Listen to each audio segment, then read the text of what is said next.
تو ہم جب ان کے ساتھ آیت اللہ کا ٹائٹل استعمال کرتے ہیں یا ان کو جب مجتہد کہتے ہیں تو ہمارے کچھ دوست سیخپا ہوتے ہیں تم ہر بندے کو آیت اللہ کہتے ہیں. تو یہ تھوڑا سا اگر آپ مختصر مجھے بتا دیں کہ یہ ٹائٹل کب ملتا ہے اور اس کی کیا کوئی علمی ریکوائرمنٹس کیا ہے. دیکھیے سوچ تنظیم کی طرف سے پھر بعد میں مجھے کبھی نوجوانوں کو درس دینے کے لیے نہیں بلایا گیا کہ بھائی یہ بندہ تو ہمارے نوجوانوں کو مجتہد بننے کی شاید ہے. وہ 2009 میں ہم نے اسلامی یونیورسٹی میں کہ جو پہلا فارسی ترجمہ ہوا, کچھ لوگ شاہ ولی اللہ صاحب کا لیتے, کچھ لوگ کہتے ہیں ان سے پہلے بھی ہوا تھا. تو شاہ صاحب کے بارے میں آتے کہ جب انہوں نے ترجمہ کیا تو اس وقت کے مولویوں نے یا علماء نے ان کے خلاف فتوے بھی دیے یا کہتے ہیں کہ ان پہ کوئی تشدد وغیرہ بھی ہوا کہ کیا کر رہے ہیں. تو اس ترجمے کے حوالے سے آپ تھوڑا سا ہمیں بتائیں نا کہ اب جیسے آپ نے خود بھی سلیس اور رواں تفسیری ترجمانی کی ہے تو یہ کیا ہے. نہیں پتہ چلتا کہ یہ کام کرنے والا شیعہ یا سنی ہے. الحمدللہ مجھے اپنے شیعہ دوستوں میں سے بھی اور اہل سنت کے دوستوں میں سے بھی یہی فیڈ بیک ملا ہے کہ یہ پڑھ کے کوئی بندہ نہیں کہہ سکتا کہ یار یہ لکھنے والا شیعہ ہے یا یہ لکھنے والا سنی ہے. صحیح, بہت اچھا. اچھا قبل نے ابھی قرآن جج ہے, قرآن قاضی ہے. ہم لوگوں نے قرآن کو وکیل بنا لیا اپنے فرقے کا. ہمارے استاد محترم رضوان اللہ تعالی علیہ ان کا یہی منہج تھا. ان کا تو میں نہیں جانتا ہوں کہ کس نے کیا کہا ہے, میں یہ جاننا چاہتا ہوں کہ اللہ نے کیا کہا ہے. ہونے لگے تو پڑوس والے گھر میں کوئی بندہ قرآن شریف پڑھ رہا تھا اور وہ یہ آیت اس نے پڑھی, الم یأن للذین آمنوا ان تخشع قلوبہم لذکر اللہ. حدیث کے مطابق عوام والے وہ لیول سے بھی نیچے ہیں, یعنی کل انعام میں. کل انعام میں. ہاں جی صحیح. تو احادیث معصومین میں ہمیں کہیں اشارات بھی ملتے ہیں, دل بول کے کہے گی کہ علی نے صحیح حکم دیا ہے. اور اہل قرآن کے لیے قرآن سے فتویٰ دوں گا, قرآن خود بول کے کہے گا کہ علی کا فتویٰ درست ہے. اہل قرآن سے مراد کیا ہے؟ قرآن پر ایمان رکھنے والے. تو ہم لوگوں نے اس لفظ اہل قرآن کے ساتھ ظلم کیا ہے, اسے ان لوگوں کے ساتھ مخصوص کر کے. السلام علیکم قبلہ. علیکم السلام ورحمۃ اللہ وبرکاتہ. ڈاکٹر صاحب میں بہت آج اپنے آپ کو زیادہ بہت خوشی اور خوش قسمت محسوس کر رہا ہوں کہ آج آپ ہمارے ہاں تشریف لائے ہیں. آپ سے بہت عرصے سے فیس بک پہ, سوشل میڈیا پہ, پھر آپ کی کتابوں, آپ کی ویب سائٹ سے متعارف تو ہم تھے, آپ کی کتابیں پڑھی, آپ سے بہت استفادہ کیا. پھر گزشتہ سال ہم نے ایک آپ سے گفتگو کا سلسلہ شروع کرنے کے لیے پہلا پروگرام کیا تھا جو کہ آن لائن. تو اس میں ظاہر سی بات ہو جو آن لائن پروگرام کیا ہے تو اس میں کیمرہ اور یہ زوم کے مسائل, انٹرنیٹ کے, اس طرح سے کوالٹی کا تھوڑا مسئلہ ہوتا ہے. تو پھر میرا آپ سے مسلسل رابطے میں تھا کہ بھئی میں آپ کے ساتھ یا تو میں آپ کے یہاں آؤں گا یا کبھی آپ تشریف لائیں گے. تو اللہ کا شکر ہے آپ یہاں تشریف لائے ہیں, اپنے کسی اور اپنی مصروفیات یا کام سے آئے تھے, لیکن اس کے ساتھ آپ نے مجھے یہاں کے لیے ٹائم دیا, تو میں اس کے لیے آپ کا بہت شکر گزار ہوں. اور میری خواہش ہے کہ چونکہ آپ کا کام بہت ہی یعنی علمی, فکری, تفسیر پہ آپ کا کام ہے, ترجمے پر ہے, اس کے علاوہ توضیح المسائل, اور جو ہمارے ہاں بہت سے ایسے مسائل جس پر عام علماء بات کرتے ہوئے گھبراتے ہیں, وہ اس طرح کے کچھ مسائل پہ آپ کے کام ہیں. تو میری تو خواہش یہ تھی کہ میں آپ سے مستقل آپ کی فکر, فلسفہ اور آپ کی جو کام ہے اس کی روشنی میں کئی پروگرام کروں. تو انشاءاللہ آج دیکھتے, ابھی اس میں ہم 2-3 نشستیں آپ سے کر لیں گے, پھر بات تو دوبارہ اللہ توفیق دے گا یا موقع ملے گا تو دوبارہ. تو میں آپ کو بہت شکر گزار ہوں سر. بہت شکریہ. مجھے بھی بہت خوشی محسوس ہو رہی ہے کہ ہم سوشل میڈیا کے ذریعے سے تقریباً کوئی 15 سال سے زیادہ عرصے سے ایک دوسرے سے رابطے میں تھے. ایک بہت اچھا گہری دوستی والا اور خلوص اور محبت والا ہمارا آپس میں تعلق تھا, لیکن وہ کہتے ہیں نا گاڈز ٹائم ہوتا ہے ہر چیز کا, تو ملاقات نہیں نصیب ہو سکی. الحمدللہ کہ آج ہماری ملاقات ہو گئی ہے. میری بھی بڑی شدید خواہش تھی کہ آپ کے ساتھ ملاقات ہو جاتی, لیکن بس اللہ تعالیٰ کو منظور تھا آج ہو, تو آج ہو گئی. اللہ تعالیٰ کا شکر ادا کرتے ہیں, کچھ چیزوں پہ انشاءاللہ گفتگو کرتے ہیں اور انشاءاللہ امید رکھتے ہیں کہ یہ سلسلہ ہمارا جاری رہے گا. مزید بھی انشاءاللہ آپ کے ساتھ ملاقاتوں کا اور گفتگو کا سلسلہ انشاءاللہ رہے گا. Thank you sir. ڈاکٹر صاحب میں جس موضوع پہ آج پہلا جو پروگرام کرنا چاہ رہا ہوں وہ تو ترجمہ, تفسیر, اور پھر اسی ضمن میں ہم اہل قرآن جو کہ سنی دنیا میں ایک گروہ اٹھا, پھر ہم آپ سے جاننا چاہیں گے کہ کیا شیعہ دنیا میں بھی اس طرح کی کوئی فکری تحریک, فکری رجحان یا کوئی اس طرح کا گروہ ہے یا نہیں. لیکن میں یہ چاہوں گا اس سے پہلے تھوڑا سا میں آپ سے متعلق ایک مختصر ایک سوال, یعنی جیسے ہم آپ کے کتابیں, آپ کی سب چیزیں پڑھتے ہیں تو آپ آیت اللہ بھی ہے یعنی مجتہد ہے ماشاءاللہ سے, تو آپ کا جو اجازہ اجتہاد ہے وہ آپ کے استاد صادق تہرانی صاحب کی طرف سے. جی, میرا جو اجازہ اجتہاد ہے وہ ہمارے استاد محترم آیت اللہ العظمہ ڈاکٹر محمد صادق تہرانی رضوان اللہ تعالی علیہ صاحب تفسیر الفرقان کی طرف سے. صحیح. اچھا ہمارے ہاں جیسے ہم پاکستان میں ہمارے جو مومنین دوست خاص طور پر مسلمین کا تو اتنا مسئلہ نہیں ہے یہ تو ان کا یہ ہے کہ ہم جیسے آپ جیسے کسی صاحب علم جو باقاعدہ درجہ اجتہاد پہ ہے ان کا کام بھی ہے یعنی ایک تو ہے نا بندہ نے 10-15 سال چلو قم میں اور نجف میں کہیں لگائے پھر آگے کام کچھ بھی نہیں ہے اس کا، لیکن آپ جیسے اور بھی چند لوگ ہیں نا جنہوں نے کام کافی کیا ہوا ہے، تو ہم جب ان کے ساتھ آیت اللہ کا ٹائٹل استعمال کرتے ہیں یا ان کو جب مجتہد کہتے ہیں تو ہمارے کچھ دوست سیخپا ہوتے ہیں تم ہر بندے کو آیت اللہ کہتے ہیں. تو یہ تھوڑا سا اگر آپ مختصر مجھے بتا دیں کہ یہ ٹائٹل کب ملتا ہے اور اس کی کیا کوئی علمی ریکوائرمنٹس کیا ہے؟ دیکھیے علمی ریکوائرمنٹ تو جو شخص صاحب نظر ہو، قرآن اور سنت سے استنباط کرنے کی صلاحیت رکھتا ہو، یعنی درجہ اجتہاد پہ جو شخص فائز ہو جائے، احتیاط اور تقلید والے درجے سے نکل جائے، تو اسے کہا جاتا ہے کہ مجتہد ہو گیا. اب مجتہد جو ہے اس کے لیے پھر یہ ایک اعزازی چیز ہے، کوئی باقاعدہ جیسے آپ کہتے ہیں کہ جی بی اے کی سند ہوتی ہے یا ایم اے کی سند ہوتی ہے یا ایم فل کی سند ہوتی ہے، تو باقاعدہ اس طرح سے کوئی سند نہیں ہوتی. یہ آیت اللہ کا ٹائٹل ایک اعزازی ٹائٹل ہوتا ہے. صحیح. لیکن یہ مجتہد یعنی ہم اگر شیعہ علمی حوزہ کی جو وہ اس پہ ویسے میں نے آپ سے تفصیلی بات بھی کرنی انشاءاللہ کسی دن، یہ تو ابھی آپ کے حوالے سے، تو اس کے اندر جو بندہ کیا کہتے ہیں حوزے کے جو آخری تعلیم کا جو درجہ ہے کیا کہتے ہیں اس کو درس خارج، تو اس کو جو کر لے وہ درس خارج میں تو بہت سارے لوگ تبرکاً بھی شرکت کرتے ہیں. خاص طور پہ جب ہم وہاں پہ تھے تو ہم نے نوٹ کیا کہ کئی سینئر پاکستانی طلباء جب وہ وہاں رہ کے ان کا پروگرام بنا واپس آنے کا، تو انہوں نے آخری چند مہینے 4 6 8 مہینے فلاں آیت اللہ کے درس خارج میں چلے گئے، فلاں آیت اللہ کے درس خارج میں چلے گئے، فلاں آیت اللہ کے درس خارج میں چلے گئے، صرف یہ کہنے کے لیے کہ جی میں فلاں آ گئی ان کے درس خارج میں نے شرکت کی ہوئی ہے. تو درس خارج میں شرکت بذات خود کوئی چیز نہیں ہے. درس خارج میں جو ایک بھرپور علمی ایکٹیویٹی ہوتی ہے، استاد گفتگو کرتا ہے، طالب علم سوال کرتا ہے، بحث کرتا ہے، ڈیبیٹ کرتا ہے، وہ سمجھیں جو استاد کے ساتھ طالب علم کی کشتی اور ریسلنگ ہوتی ہے نا، اس سے پتہ چلتا ہے کہ طالب علم کہاں پہ کھڑا ہوا ہے، اور اس کی بنیاد پر استاد پھر اسیس کرتا ہے کہ یہ شخص درجہ استنباط پہ ہے یا نہیں ہے. ٹھیک. ممکن ہے درس خارج میں 50 طالب علم بیٹھے ہوئے ہوں اور کئی ایسے طالب علم ہوں جو 10 سال سے آ رہے ہوں، ان کی ایسی کوئی ایکٹیویٹیز نہ ہو، اور ممکن ہے کوئی طالب علم ایسا ہو جو 2 سال میں 3 سال میں اس دنگل میں اپنے مسلز پروو کر لے، تو ہو سکتا ہے وہ 10 سال والے کو اجتہاد کا اجازہ نہ ملے اور 3 سال والے کو مل جائے. تو یہ اجازہ جو ہے وہ اس مجتہد اعظم کی طرف سے اپنے اسٹوڈنٹ جس نے کے پاس یہ اسٹوڈنٹ یہ استاد کی طرف سے ہوتا ہے. اسٹوڈنٹ ہاں کوئی ادارہ نہیں ہے. ہم کہیں کہ جناب حوزہ علمیہ قم میں کوئی باقاعدہ ادارہ ہے اور کوئی بورڈ ہے جو یونیورسٹی کے سسٹم کی طرح سے باقاعدہ آپ سے تھیسس لیتا ہے یا باقاعدہ آپ سے وہ وائیوا لیتا ہے اور پھر کچھ ایسا کچھ بھی نہیں ہے. استاد درس خارج میں طالب علم کی صلاحیت کو اسیس کرتا ہے اور اس کی بنیاد کے اوپر وہ طالب علم کو اجتہاد کا اجازہ دیتا ہے. تھینک یو سر، بہت شکریہ. اچھا قبلہ میں آج ایک چیز اور ہمارے ہاں ایک پرابلم ہے جو آپ نے کہا نا کہ ہمارے ہاں اگر کسی کے نام کے ساتھ آیت اللہ لگا ہوا تو لوگ ذرا مائنڈ کرتے ہیں. سیخ پاس سے حالانکہ قبل سوری بات ایسے لوگ لگانا چاہے تو وہ پتہ نہیں کس کے نام سے تو خود لگا دیتے ہیں جن کا کچھ بھی نہیں ہے کام. اصل میں 2 چیزیں آ گئی. پہلے میں پہلی بات کو سوری کہ لوگ سیخ پا کیوں ہو جاتے ہیں. ہمارے ہاں لوگوں کے ذہن میں کسی نہ کسی طرح سے بٹھا دیا گیا ہے کہ اجتہاد کا ٹھیکہ ایران اور عراق والوں کے پاس ہے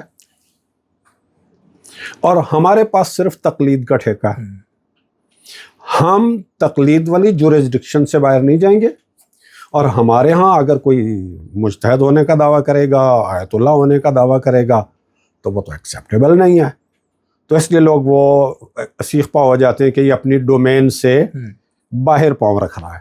اور انفارچونیٹلی ایران اور عراق میں بھی حتیٰ کہ بڑی سطح پہ بھی یہ سمجھیں ایک تصور موجود تھا، شاید اب بھی موجود ہے، کہ بھائی مرجعیت تو ہم نجف اور قوم والوں کے پاس ہی ہے، ایران اور عراق والوں کے پاس ہی ہے، کوئی دوسرا جو ہے حق نہ دارد کہ اس میں پاؤں رکھے۔ اور اس کو ہم نے عملی طور پر دیکھا کہ جب ایک پہلی دفعہ ایک پاکستانی آیت اللہ حافظ بشیر حسین صاحب وہ جب اس مرجعیت کے مقام پر پہنچے تو حوزے میں جو سٹینڈرڈ ہوتے ہیں مرجع تقلید بننے کے، وہ سارے سٹینڈرڈ وہ میٹ کر رہے تھے، لیکن وہ ایرانی نہیں تھے، وہ عراقی نہیں تھے، وہ پاکستانی تھے۔ تو ہمارے ایرانی عراقی بھائیوں نے اوپر کی سطح پر ان کی وہ لیگ پولنگ کی، ان کو اس طرح سے زمین پہ پٹکنے کی کوشش کی کہ آئندہ کوئی پاکستانی یا ہندوستانی سوچے بھی نہیں کہ ہم نے اس طرف آنے کا سوچنا ہے۔ اچھا، ہاں جی، میں آپ کو ایک مثال دوں گا سوری، ایک کچھ تو ہوتے ہیں نا باقاعدہ تحریری قوانین، کچھ ہوتی ہیں آپ کی عملی روایات۔ عملی روایات ہمیشہ یہ رہی ہیں کہ ایک مجتہد، ایک مرجع تقلید، وہ کسی بھی حوزہ علمیہ میں اپنا دفتر بھی کھول سکتا ہے، اپنا نمائندہ بھی مقرر کر سکتا ہے۔ آیت اللہ حافظ بشیر صاحب کو ایران کے کسی حوزے میں نہ دفتر کھولنے کی اجازت دی گئی، اچھا، نہ اپنا کوئی نمائندہ مقرر کرنے کی اجازت دی گئی۔ اور ابھی اس وقت کی مجھے صورتحال کا پتہ نہیں ہے، لیکن چند سال پہلے تک صورتحال یہی تھی، صحیح، یعنی وہ ریکگنائز ہی نہیں کرتے ہیں۔ تو یہ ہم پاکستانیوں کا مائنڈ سیٹ ہے کہ جو پاکستانی ہو اور آیت اللہ ہو، یہ مجھے لگتا ہے پاکستانی آیت اللہ کیسے ہوتا ہے؟ پاکستانی تو تقلید ہی کرے گا۔ بلکہ آپ کو میں ایک بڑی دلچسپ بات سناؤں، 91-92 کی بات ہے، لاہور میں ہم نئے شفٹ ہوئے تھے۔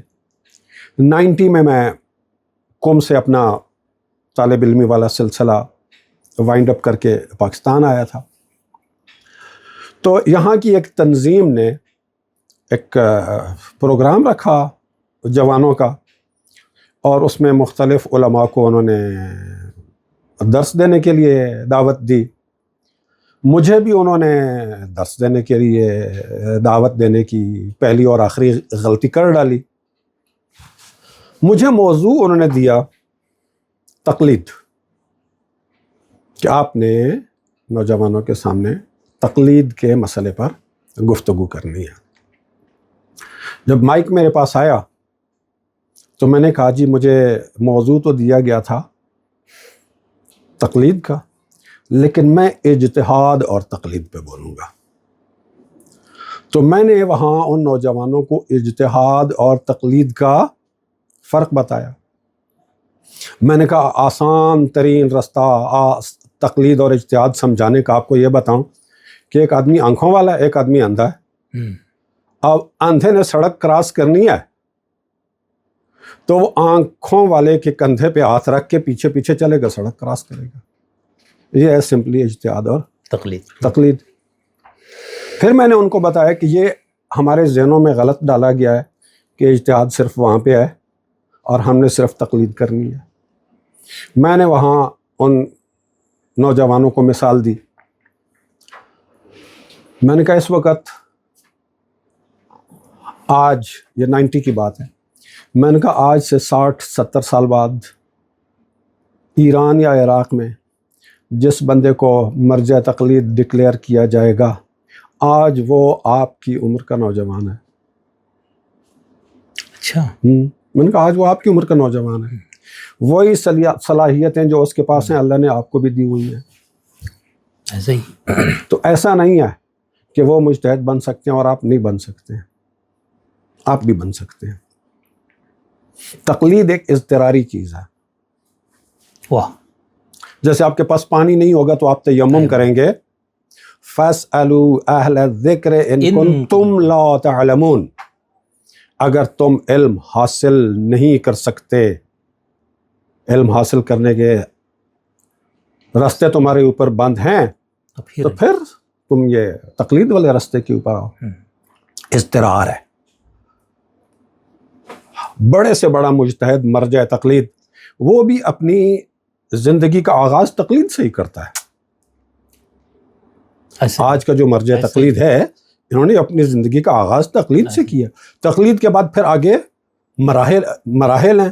ایسا ہی پھر ایک مرحلہ آتا ہے کہ آپ مجتہد بن جاتے ہیں اور پھر آپ مرجع تقلید بن جاتے ہیں۔ تو میں نے ان نوجوانوں کو جب یہ بات سمجھائی، اجتہاد اور تقلید کی، تو اس تنظیم کی طرف سے پھر بعد میں مجھے کبھی نوجوانوں کو درس دینے کے لیے نہیں بلایا گیا کہ بھائی یہ بندہ تو ہمارے نوجوانوں کو مجتہد بننے کی شے دے رہا ہے۔ وہ 2009 میں ہم نے اسلامک یونیورسٹی میں ایک پروگرام رکھا تھا، ہم نے ایک تنظیم سی بنائی تھی، مجلس جاویدان اقبال۔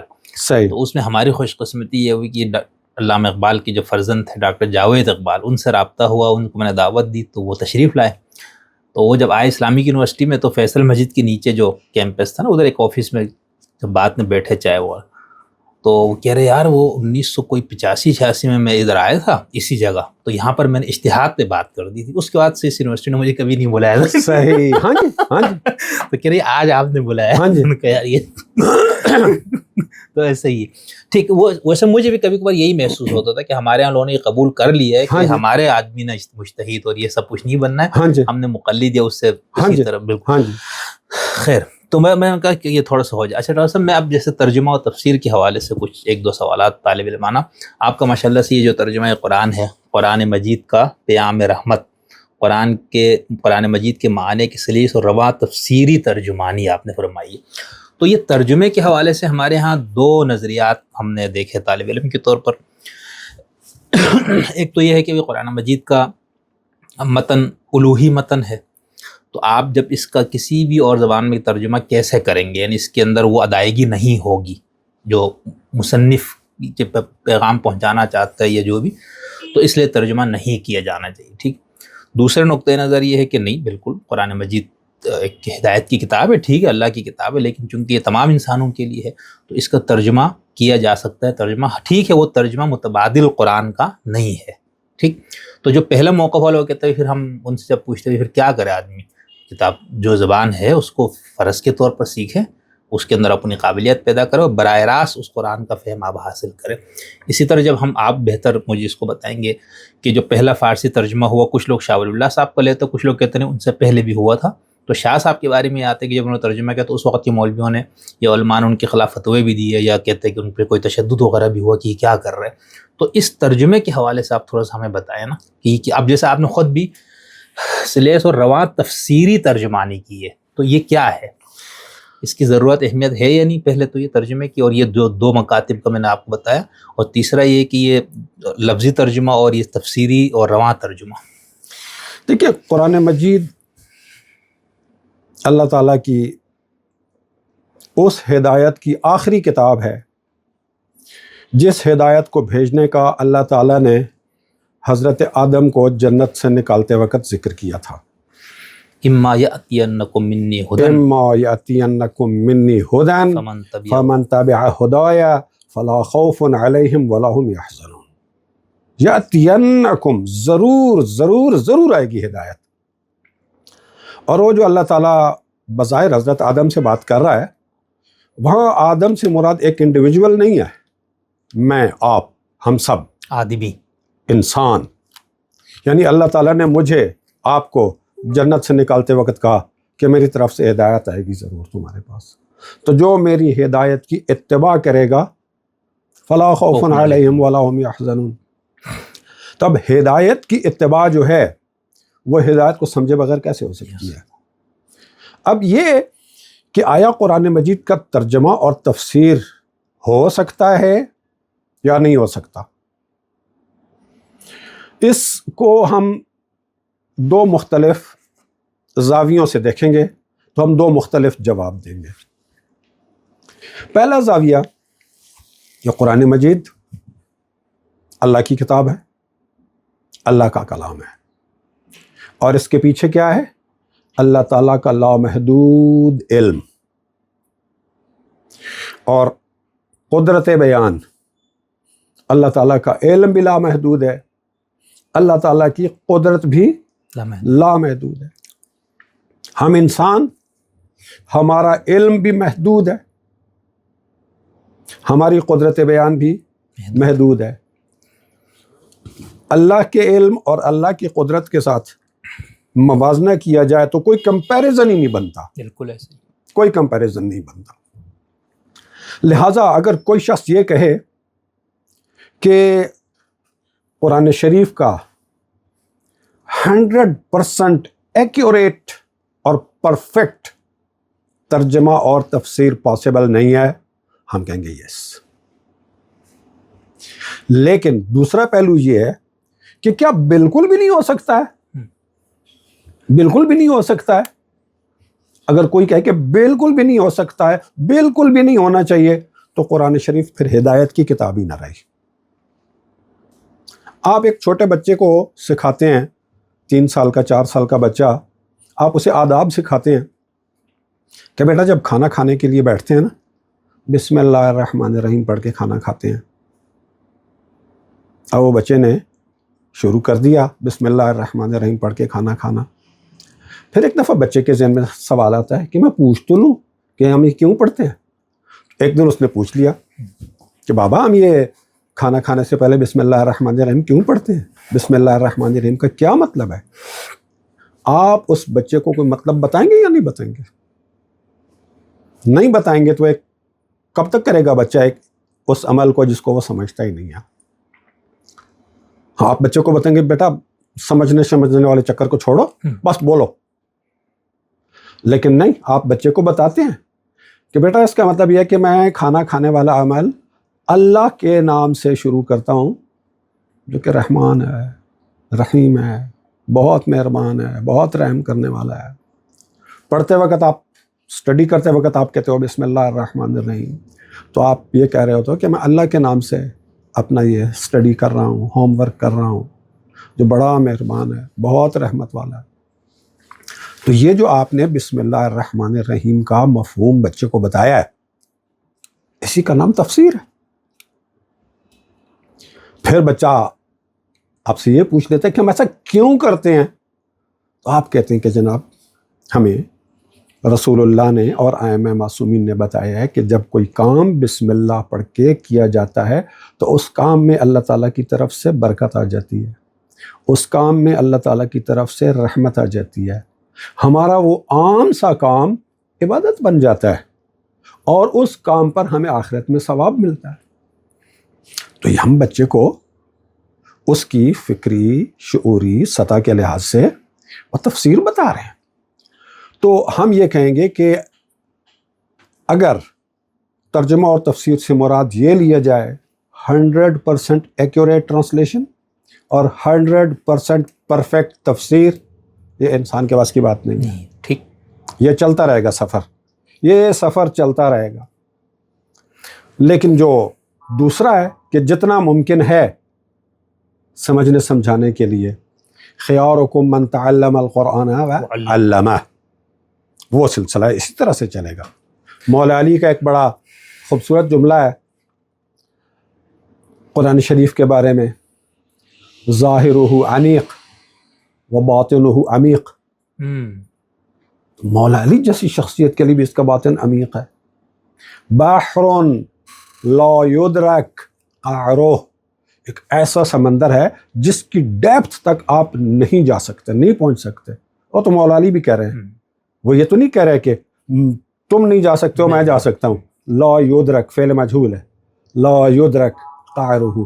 اس کا مطلب یہ ہے کہ حضرت علی نے اگر آج قرآن شریف ختم کیا ایک اور کل پھر سورہ فاتحہ سے اگلا پڑھنا شروع کر دیا ہے, تو حضرت علی نئی ڈیپتھس میں جائیں گے, نئی ڈیپتھس میں جائیں گے. جتنی دفعہ آپ جائیں گے مولا علی, اتنا ہی نئی ڈیپتھ اور نئی لیئرز حقائق کی ان کے اوپر کھلیں گی. تو یہ اس میں ہے. اچھا, لیکن قبل اس کے اندر ایک تو یہ ہے نا کہ ترجمہ نہیں ہو سکتا, یعنی اس جملے کا ایک تو مطلب یہ ہے کہ بھائی یہ زبان اور اس کی گہرائی اس قدر ہے کہ آپ اس کو کسی اور زبان میں منتقل ہی نہیں کر سکتے ترجمے کے تھرو. ایک تو یہ مفہوم ہو سکتا ہے. دوسرا یہ ہے کہ دینی لحاظ سے یہ جائز نہیں ہے. تو یہ دونوں کو آپ یعنی پہلے والے مرحلے ایک علمی قضیے کے طور پر کیا، جیسے پرویز صاحب کا جو ایک مفہوم القرآن میں ہوتا ہے، علامہ پرویز صاحب جو اہل قرآن کے ہمارے، تو ان کا تو یہ دعویٰ تھا کہ یہ قرآن کے ایک ایک لفظ کے اتنے وسیع معنی ہیں کہ اگر آپ اس کو کسی اور زبان میں کریں گے تو آپ اس کی روح نکال دیں گے. اس لیے انہوں نے مفہوم نکال لیا، یعنی قرآن ترجمے کی جگہ مفہوم. تو اس کانسیپٹ کو آپ کیسے لیتے ہیں؟ کیا یہ بات ٹھیک ہے؟ دیکھیں، جہاں تک ترجمے کا تعلق ہے نا، آپ قرآن مجید کو چھوڑ دیں، آپ کوئی کتاب لے لیں، انگریزی میں لکھی ہوئی کوئی کتاب لے لیں، اس کا اردو میں ترجمہ کریں. تو جیسے انگریزی میں آتھر نے لکھی ہے نا، آپ 100% اسی طرح سے اس کو اردو میں منتقل نہیں کر سکیں گے. اردو کی کتاب ہے، آپ اسے کسی دوسری زبان میں ترجمہ کرنا چاہیں، آپ 100% ایکیوریسی کے ساتھ نہیں اس کو کر سکتے. یہ ہر زبان میں ہے، اس لیے کہ ہر زبان کی جو وہ بیان کا جو ایک معیار ہوتا ہے، اس میں الفاظ اور الفاظ کے لغوی معانی کے ساتھ ساتھ کچھ ثقافتی مفاہیم جڑے ہوئے ہوتے ہیں، کچھ جذباتی گہرائیاں جڑی ہوئی ہوتی ہیں جنہیں آپ کسی دوسری زبان میں منتقل کر ہی نہیں سکتے. میں آپ کو ایک مثال دوں گا. پنجابی زبان میں بھائی کے لیے 2 لفظ استعمال ہوتے ہیں، برا اور ویر. اب فرض کریں کسی لکھاری نے لکھا کوئی افسانہ یا کوئی مضمون، اس میں اس نے لفظ ویر استعمال کیا. اب اس کا ترجمہ ہو رہا ہے بھائی، اردو میں ترجمہ کر رہے ہیں بھائی ہو رہا ہے، انگریزی میں ترجمہ کریں گے بردر ہوگا، فارسی میں عربی میں ترجمہ کریں گے اخ ہو جائے گا. لیکن لفظ ویر کے اندر ایک خاص مٹھاس ہے، وہ آپ نہیں کر سکتے. وہ آپ نہیں کر سکتے. لفظ ویر کے اندر جو ایک خاص مٹھاس ہے، وہ وہی سمجھے گا جو اس زبان کے حسن سے واقف ہے. صحیح. بھرا اور ویر دونوں کا ترجمہ ایک ہی کیا جائے گا، بھائی. بھائی کہا جائے گا تو بھرا کا مطلب ادا ہو جائے گا، ویر والا مطلب ادا نہیں ہوگا. ویر وہ ہوتا ہے جو اپنے آپ کو اپنے بھائی پہ قربان کر دیتا، لیکن جو بھرا ہوتا ہے وہ ہو سکتا ہے دوسرے بھرا کو قتل بھی کر دے. اچھا، پنجابی میں ویر کے اندر یہ پوشیدہ ہے؟ یہ پوشیدہ ہے. اچھا. ہاں جی. حابیل اور قابیل بھرا تھا، ویر نہیں تھا. واہ. حضرت یوسف کے بھائی وہ بھائی تھے، ویر نہیں، بھرا تھے، ویر نہیں تھے. ویر وہ ہوتا ہے جو اپنے آپ کو ویر کے اوپر قربان کر دے. نہیں تو جو پنجابی آدمی وہ جب یہ ویر بول رہا ہوگا، یہ میرا ویر ہے جی، ہاں جی، تو اس کے اندر یہ والا مفہوم قاضی ہوگا یا وہ ایک جرنل؟ یعنی نہیں، وہ جب انٹروڈکشن کرائے گا نا، انٹروڈکشن میں شاید وہ لفظ ویر استعمال کرے ہی نہیں. اچھا، یعنی اگر وہ زبان کی باریکی اس سے واقف ہو تو. ہاں جی، وہ گفتگو میں بتائے گا، اور میرے ویرا میری گال سن. اور ویسے اگر اس طرح یعنی آپ جیسا جس کو اس ثقافتی یعنی اس کی زبان کی پوری یہ گہرائی پتہ ہو، تو آپ جیسے کوئی ایسا بھائی آپ کا جس کو آپ باقاعدہ ویر سمجھتے تو آپ اس طرح بتائیں گے. ہاں جی، میرا پرائز. ہاں جی. اچھا، تو صحیح. تو یہی بات جیسے یعنی ہر زبان میں اب یہ ہر زبان میں آ گیا. ٹھیک. قرآن شریف تو پھر جیسا کہ میں نے بتایا کہ اللہ کے لامحدود علم، اللہ کے لامحدود قدرت کا جلوہ ہے. قرآن بقول مولا علی کے لَقَدْ تَجَلَّى لَهُمْ رَبُّهُمْ فِي كِتَابِهِ، اللہ اپنی کتاب میں اپنے بندوں کے لیے متجلی ہوا ہے. جس طرح موسیٰ کے لیے کوہ طور پہ متجلی ہوا تھا، اللہ اس میں متجلی ہوا ہے. تو وہ کام ترجمہ نہیں کر سکتا. اس کے لیے ہمارا تعلیمی نظام ایسا ہونا چاہیے. میں کہتا ہوں، میں بہت تاکید کرتا ہوں اس کے اوپر. ہمارے کئی ایسے عزیز ہیں جو اے لیول کر رہے ہوتے ہیں, او لیول کر رہے ہوتے ہیں, اس سے بھی آگے چلے جاتے ہیں, اتنی موٹی موٹی انگریزی کی کتابیں پڑھ رہے ہوتے ہیں, میڈیکل میں چلے گئے, انجینئرنگ میں چلے گئے. میں کہتا ہوں آپ کی اصل کتاب ہے, اس کی زبان آپ کیوں نہیں سیکھتے؟ انگریزی بھی تو آپ کی اپنی زبان نہیں ہے نا. کل جب آپ سے فرشتے نے پوچھنا ہے کہ ماں کتابک, تو آپ نے وہاں کیا کہنا ہے؟ کتابی باٹنی. آپ کہتے ہیں القرآن و کتابی. تو القرآن و کتابی جب آپ کہتے ہیں تو آپ کو اپنی کتاب کی زبان بھی اسی طرح سے سیکھنے کی کوشش کرنی چاہیے جیسے دنیا میں ایک اچھا مقام حاصل کرنے کے لیے آپ اچھے سطح کا انگریزی کا علم حاصل کرتے ہیں, کرنا چاہیے وہ. اور یہ ہمارے تعلیمی نظام کی ترجیحات میں ہونا چاہیے.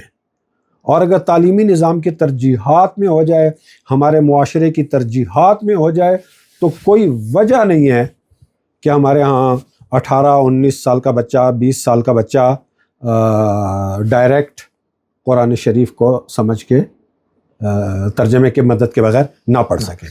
میں خود 18 سال کی عمر میں تھا. میں نے 18 سال کی عمر سے, ابھی میں کسی دینی مدرسے کسی حوزے میں نہیں گیا ہوا تھا, الحمدللہ اپنے ذاتی شوق کی بنیاد پر 18 سال کی عمر میں یہ تھی صلاحیت اللہ تعالیٰ کے فضل سے میرے اندر کہ میں ترجمے کی مدد کے بغیر ڈائریکٹ قرآن شریف پڑھتا تھا. اچھا, پاسبل ہے بالکل. پھر یہ دیکھنے کے لیے کہ میرا فہم کتنا درست ہے, میں 2-3 ترجمے دیکھ لیا کرتا تھا. اور آپ نے خود سے سیکھی تھی؟ ہاں جی, یعنی ہاں کوشش جی, خود سے سیکھی میں نے. ہاں جی. اب وہ محمد کاظم صاحب جنہوں نے شروع میں مودودی صاحب کی کتابوں کا عربی میں ترجمہ کیا, پھر ڈاکٹر الرحمان کی کتابوں کا انگریزی سے اردو میں, تو ان کا بھی یہی ہے. مطلب وہ کہہ رہے مجھے جنون تھا لیکن میرے والد صاحب نے مجھے عربی نہیں سیکھنے دیا, اور اسکول کی اس میں صحیح کہہ رہے پھر میں نے خود سے, کہہ رہے میرا جو ہے نا انجینئرنگ کا پیپر ہو رہا ہوتا تو صبح, اور رات کو جب تک میں 1 گھنٹہ عربی نہیں پڑھتا تھا مجھے اس امتحان کی, اور وہ ایسی عربی انہوں نے سیکھی کہ ان کے مضامین قاہرہ اور یہ لبنان اور بیروت کے رسائل میں چھپتے تھے. بالکل ایسے. اور مودودی صاحب کی 4-5 کتابوں کا ترجمہ انہوں نے اردو سے بالکل ہو سکتا ہے. یعنی انہوں نے نہ کوئی حوزہ دیکھا نہ کوئی مدرسے کا ہاں جی, خود سے شوق ہو تو جی جی. لیکن یہ دینی لحاظ سے آپ اس کو کیا اہمیت دیتے ہیں؟ یعنی کہ ضروری ہے, یعنی آپ سے فتوے کی ضروری ہے, ضروری ہے. اچھا, ضروری ہے. ٹھیک. دوسرا قبلہ یہ بتائیں نا کہ یہ جو ترجمہ ہے یہ متن کا متبادل ہے یا نہیں ہے؟ متن کا متبادل نہیں ہے. بعض لوگ کہتے ہیں, میں نے ایک نظریہ کچھ لوگوں کا یہ بھی ہے, جو لوگ تفسیر کی کام کی نفی کرتے ہیں کہ تفسیر نہیں ہونی چاہیے, ان لوگوں کی زبانی میں نے یہ بھی سنا ہے کہ وہ کہتے ہیں کہ جی تفسیر متن کا بیان ثانی ہے, تو اگر کوئی بندہ کسی تفسیر کا انکار کرے. نہیں, تفسیر پہ قبل بات میں جاؤں گا, پہلے ترجمے کا بتائیں نا, تفسیر ابھی نہیں جاتا, میں مستقل پوچھتا ہوں. ترجمہ بذات خود تفسیر کا پہلا سٹیپ ہے. ٹھیک ہے, لیکن ترجمے سمپل ترجمے کو بھی ہم تفسیر ہی کہیں گے. ایک آدمی اردو زبان نہیں جانتا, جیسے میں نے بچے کی مثال دی, آپ اس بچے کو کہتے ہیں جی بسم اللہ الرحمن الرحیم پڑھ کے کام شروع کیا کرو, وہ کہتے ہیں جس کا کیا مطلب ہے؟ آپ کہتے ہیں اس کا مطلب یہ ہے اللہ کے نام سے اس کام کو شروع کرتا ہوں جو بہت مہربان ہے, بہت رحم کرنے والا ہے. یہ تفسیر ہے. ٹھیک ہے, یہ تفسیر ہے. یہ تو ہم یہ کہیں گے کہ یہ ان احباب نے جو کہتے ہیں کہ جی ترجمہ اور تفسیر متن کا بیان ثانی ہے, کسی مفسر نے یہ دعویٰ نہیں کیا. تفسیر کیا ہے؟ آپ قرآن شریف کے ایک طالب علم ہیں, آپ قرآن شریف پڑھتے ہیں, قرآن شریف کا مطالعہ کرنے کے نتیجے میں آپ سمجھتے ہیں, آپ چاہتے ہیں کہ آپ اپنا فہم قرآن دوسروں کے ساتھ شیئر کریں. تو جتنے بھی مفسرین ہیں جنہوں نے تفسیر پہ کام کیا ہے, جنہوں نے تفسیر لکھی ہے, انہوں میں سے کسی نے یہ دعویٰ نہیں کیا ہے کہ ہماری تفسیر, ہمارا ترجمہ متن کا بیان ثانی ہے, اس کا متبادل ہے. بنیادی طور پر وہ اپنا فہم قرآن دوسروں کے ساتھ شیئر کر رہے ہوتے ہیں. اور پھر بہت سے لوگ پوری امت کے مختلف فرقوں کے قرآن پڑھنے والے, قرآن سمجھنے والے, قرآن شریف کے تفہیم اور تفہم پر پوری عمریں لگانے والے, وہ جب اپنا فہم لکھ کے شیئر کرتے ہیں تو وہ ایک بہت بڑا ایک علمی خزانہ بن جاتا ہے. اس سے استفادہ کرنا ضروری ہے اور مفید بھی ہے. اور جو لوگ کہتے ہیں کہ جناب قرآن شریف کا ترجمہ نہیں ہو سکتا, قرآن شریف کی تفسیر نہیں ہو سکتی, ان سے پوچھیں کہ آپ جو یہاں تک پہنچے ہیں, کیا آپ نے آج تک کوئی ترجمہ نہیں پڑھا؟ کیا آپ نے آج تک کوئی تفسیر نہیں پڑھی ہے؟ ہر ایک نے کئی ترجمے بھی پڑھے ہیں, ہر ایک نے کئی تفسیریں بھی پڑھی ہیں. ترجموں اور تفسیروں کو پڑھ کے ایک سٹیج تک پہنچے اور پھر انہوں نے یہ رائے ڈیولپ کر لی کہ یہ نہیں. حالانکہ اگر انہوں نے وہ ترجمہ اور تفسیر نہ پڑھا ہوا ہوتا تو شاید وہ اس منزل پر بھی کبھی نہ پہنچتے کہ وہ کہتے کہ جناب تفسیر ہو ہی نہیں سکتی, ترجمہ ہو ہی نہیں سکتا. سو تعلیم و تعلم کے لحاظ سے ٹھیک بالکل ضروری ہے. دوسرا قبلہ یہ بتائیں کہ کیا ترجمے کا انکار متن کا انکار ہوگا؟ نہیں. ٹھیک, یعنی مثال آپ نے یہ ترجمہ کی ہے ذالک الکتاب لا ریب فیہ ھدی للمتقین مثال کے طور, ٹھیک ہے, میں کہتا ہوں بھائی یہ میں اس ترجمے کو نہیں مانتا ہوں, تو کیا یہ ایسا ہی ہے جیسے میں کہوں گا میں اس آیت کو نہیں مانتا؟ نہیں. ٹھیک, وہ متبادل نہیں, وہ متبادل نہیں اس کا انکار متن کا انکار بالکل نہیں ہے. ہاں جی. اور متن سے مقصود تھا ھدی للناس, اس سے ہم نے ہدایت لینی تھی. کیا اس ہدایت جو خدا کی طرف سے انسان کو ضرورت ہے جس ہدایت کی, کیا وہ پورا ہو جاتا ترجمہ پڑھنے سے؟ کسی حد تک, مکمل نہیں. اچھا, کسی حد تک. ٹھیک, اس لیے کہ ہدایت کے بھی پھر درجات ہیں, لیئرز ہیں. ٹھیک, صحیح. تو اس طرح اچھا, یہ جو ہے کہ میں اس ترجمے کو نہیں مانتا, یہ تو مسلمانوں میں عام ہے. ہاں, تو اس کا شیعہ کہتا ہے میں سنی کے ترجمے کو نہیں مانتا, سنی کہتا ہے ہم شیعہ کے ترجمے کو نہیں مانتے, دیوبندی کہتا ہے ہم بریلوی کے ترجمے کو نہیں مانتے, بریلوی کہتا ہے ہم دیوبندی. تو ہر فرقہ بس اپنے ہی ترجمے کو مانتا ہے, دوسروں کے ترجمے کو نہیں مانتا. تو کسی ترجمے کو نہ ماننے کا مطلب یہ نہیں ہے کہ وہ قرآن کو نہیں مان رہا, کسی ترجمے کو رد کرنے کا مطلب یہ نہیں ہے کہ وہ قرآن کو رد کر رہا ہے. لیکن مجھے لگتا ہے قبل جو آپ نے ترجمانی کیا نا, اس کا میں کوئی فرقہ انکار نہیں کرے گا. یہ مجھے جو الحمدللہ رب العالمین, اللہ تعالیٰ کا بڑا احسان ہے. مجھے بہت سارے لوگوں نے یہ فیڈ بیک دی ہے کہ آپ کا یہ کام پڑھ کے نہیں پتہ چلتا کہ یہ کام کرنے والا شیعہ ہے یا سنی ہے. الحمدللہ مجھے اپنے شیعہ دوستوں میں سے بھی اور اہل سنت کے دوستوں میں سے بھی یہی فیڈ بیک ملا ہے کہ یہ پڑھ کے کوئی بندہ نہیں کہہ سکتا کہ یار یہ لکھنے والا شیعہ ہے یا یہ لکھنے والا سنی ہے. صحیح, بہت اچھا.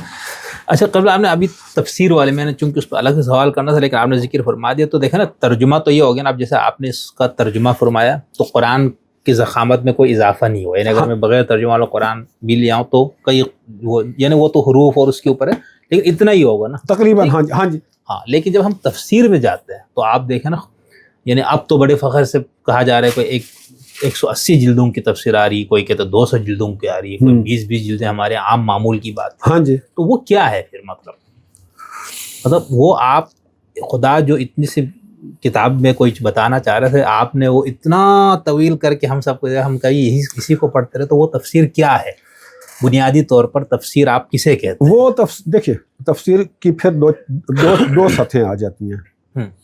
ایک تفسیر کی سطح آئے گی عام آدمی کے لیے, عام مسلمان کے لیے. ایک اسپیشلائزیشن ہوتی ہے نا ہر فیلڈ کی. تو ایک عام مسلمان قرآن فہمی کے لیے, اس کے لیے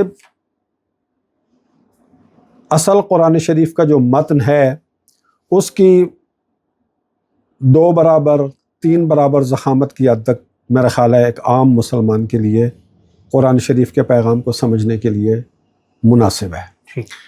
اس کے بعد پھر جو بڑی بڑی ضخیم رہ جاتی ہیں وہ پھر بیسیکلی عوام کے لیے نہیں ہے, وہ پھر بیسیکلی رہ جاتی ہیں علماء کے لیے, متخصصین کے لیے, ماہرین کے لیے. اب تفسیر الفرقان وہ ہمارے استاد محترم آیت اللہ صادقی تہرانی صاحب کی, وہ عام آدمی کے لیے ہے ہی نہیں. 25 جلدیں غالباً 30 جلدیں. علامہ طباطبائی کی جو ہے المیزان عام آدمی کے لیے نہیں ہے. اسی طرح سے اور بہت ساری تفسیریں, آیت اللہ جوادی عاملی ان کی تفسیر تسنیم ابھی 80 جلدوں میں, عام آدمی کے لیے نہیں ہے. وہ علماء کے لیے ہے, طالب علموں کے لیے ہے. وہی بات ہے کہ بحر لا یدرک قعرہ, آپ کتنی ڈیپتھ میں گئے, آپ نے کیا نکالا, آپ نے شیئر کر دیا. کسی نے 5 جلدوں میں شیئر کر دیا, کسی نے 10 جلدوں لیکن میں شعر. قبلہ جو ہدایت ہم نے اس سے لینی تھی، انسان کو جس دیکھیں دو ہدایت کی چیزیں ضرورت تھی. ہیں. ایک ہے قرآن شریف سے ہدایت لینا، ایک ہے قرآن شریف سے علم حاصل کرنا. ٹھیک. جہاں تک ہدایت کا تعلق ہے نا، تو اس کے لیے تو اللہ تعالیٰ فرماتا ہے کہ وَلَقَدْ يَسَّرْنَا الْقُرْآنَ لِلذِّكْرِ فہل میں مدکر. فَهَلْ مِن مُدَّكِرٍ. ہم نے تو ہدایت کے لیے، نصیحت کے لیے قرآن کو آسان کر دیا ہے. کوئی نصیحت لینے والا ہے، ایک بندہ آیا رسول اللہ صلی اللہ علیہ وآلہ وسلم کی خدمت میں مسجد نبوی میں، بدو دیہاتی عرب آیا اور کہتا یا رسول اللہ علمنی من القرآن، یا رسول اللہ مجھے قرآن شریف کی تعلیم دیجیے. رسول اللہ صلی اللہ علیہ وآلہ وسلم نے اسے سورہ زلزال پڑھ کے سنائی. بسم اللہ الرحمن الرحیم. اذا زلزلت الارض زلزالها واخرجت الارض اثقالها. آخر پہ پہنچے فمن يعمل مثقال ذرة خيرا يره ومن يعمل مثقال ذرة شرا يره. جو شخص ذرے کے وزن کے برابر نیکی کرے گا اس کو بھی دیکھے گا، جو شخص ذرے کے وزن کے برابر بدی کرے گا اس کو بھی دیکھے گا. اس نے کہا یکفینی یا رسول اللہ، یا رسول اللہ انف، مجھے بہت ہے. یعنی یہ بات کلک کر گئی اس کو کہ میرا چھوٹے سے چھوٹا عمل میرے سامنے آئے گا قیامت کے دن، اور میں چھوٹے سے چھوٹا اچھا عمل بھی اور چھوٹے سے چھوٹا برا عمل بھی. کلک کر گئی وہ بات اس کو، یکفینی یا رسول اللہ، اور وہ چلا گیا. اب جب جا رہا تھا نا تو رسول اللہ نے ایک کمنٹ دیا بہت انٹرسٹنگ. فرمایا جاء اعرابیا ورجع فقیہا. واہ. اب ہم لوگوں نے فقیہ کے کیا معنی بنا لیے ہیں؟ فقیہ ہے، شہر قارون ہے، لغت ہائے حجازی کا. یہ ہم لوگوں نے یہ بنا لیا. قلندر بجز دو حرف، کیا قلندر جز دو حرف لا الہ کچھ بھی نہیں رکھتا. فقیہ شہر قارون ہے، لغت ہائے حجازی کا. ہم نے فقیہ بنا لیا. رسول اللہ کیا کہہ رہے ہیں؟ جاء اعرابیا ورجع فقیہا. بدو آیا تھا تو بدو تھا، جا رہا ہے تو فقیہ بن کے جا رہا ہے. آیا تھا تو بدو تھا، جا رہا ہے تو آیت اللہ بن کے جا رہا ہے. یہ ہے ہدایت لینا. آگے پھر علمی. اب اللہ تعالیٰ زمین کی خلقت کی بات کرتا ہے، آسمان کی خلقت کی بات کرتا ہے، اسرار خلقت کی بات کرتا ہے. قرآن میں جو اللہ تعالیٰ کے آثار ہیں ان میں غور وہ پھر علمی پہلو آ جاتا ہے. تو قبل پھر اس کا مطلب یہ ہو کہ آپ کی نظر میں تفسیر جو ہے وہ ہدایت کی جو متن ہے اس کو آسان بھاشے میں سمجھانا نہیں ہے. ہاں جی، ایسا نہیں ہے. یعنی جیسے نا ہمارے ڈاکٹر صاحب ایک ہے خضر صاحب، میں ان کا نام مطلب ضمناً میں نے ان کا ذکر کیا، تو وہی کہہ رہے ہیں ان کا شاید یہی موقف ہے، ایسا نہ میں غلط منسوب کر دوں ان کی طرف. میں خود ہی جو چیز مجھے سمجھ میں آ رہی ہے نا کہ ایک تو یہ ہے کہ بھئی یہ مثال قرآن میں نے کہا یہ ہدایت کی کتاب ہے. ایک شخص کو میں نے کہا اچھا تمہیں تو یہ متن تمہیں سمجھ میں نہیں آئے گی، میں اس کو کھول کے تمہیں بتاتا ہوں. ہاں جی. تو کیا وہ مفسر یہ چاہ رہا ہوتا ہے کہ میں اس ہدایت کے متن کو خدا سے زیادہ آسان، خدا سے زیادہ وضاحت کے ساتھ، خدا سے زیادہ فصاحت کے ساتھ ایک عام آدمی کو سمجھاؤں؟ یہ مقصد ہوتا ہے. خدا سے زیادہ وضاحت اور خدا سے زیادہ فصاحت کی بات نہیں ہو رہی ہے. بنیادی طور پر اللہ نے جس فصاحت اور بلاغت کے بالا ترین چوٹی پہ رکھا ہے نا قرآن کو، دوسری زبانوں کے لوگ، جیسے میں نے آپ کو مثال دی بھرا اور ویر کی، ایک شخص جو اردو زبان جو پنجابی زبان نہیں جانتا ہے وہ بھرا اور ویر کے اس فرق کو محسوس نہیں کرے گا. وہ ہو سکتا ہے بولے، وہ ہو سکتا ہے کہہ دے کہ حضرت یوسف کہ ویروں نے ان کو کنویں میں ڈال دیا تھا. نہیں بھائی نہیں، وہ ویر نہیں تھے، برا تھے. حابیل دے ویر نے انہوں مار ہاں جی، حابیل دے ویل نے حابیل نو مار دیتا سی. نہیں، وہ ویر نہیں سی، برا سی. تو یہ چیزیں دوسری زبان کے لوگوں کے لیے آسان کر کے سمجھانے کے لیے ہیں. یہ بالکل اسی طرح سے ہے جیسے ہم میٹرک میں یا اس سے پہلے سکولوں میں انگریزی پوئٹری پڑھتے ہیں، ہماری زبان نہیں ہوتی تو ٹیچر ہمیں وہ سمجھاتا ہے. تو چونکہ ہماری زبان نہیں ہے لہٰذا ایک شخص جس نے اس فیلڈ میں کام کیا وہ سمجھاتا ہے. لیکن اصل مقصد کیا ہے؟ اصل مقصد یہی ہے کہ ہمارے تعلیمی نظام کی سب سے بڑی ترجیح یہی ہونی چاہیے کہ مسلمانوں کی آنے والی نسلوں کو پورے کا پورا قرآن ایسے سمجھ میں آنا چاہیے جیسے دس از این ایپل کا مطلب سمجھ آتا ہے. صحیح. اللہ تعالیٰ نے سورہ اعراف کے ابتدا میں کہہ دیا اتبعوا ما انزل الیکم من ربکم ولا تتبعوا من دونہ اولیاء. ٹھیک.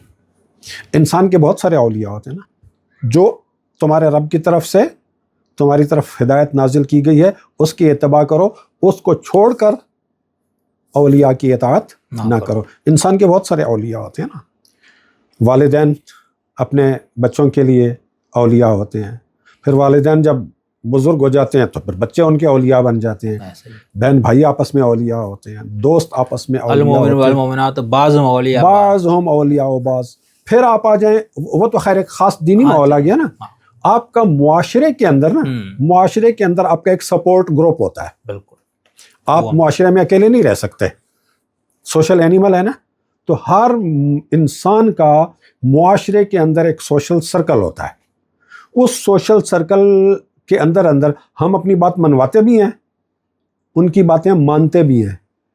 اس انٹر ایکشن سے زندگی چلتی ہے.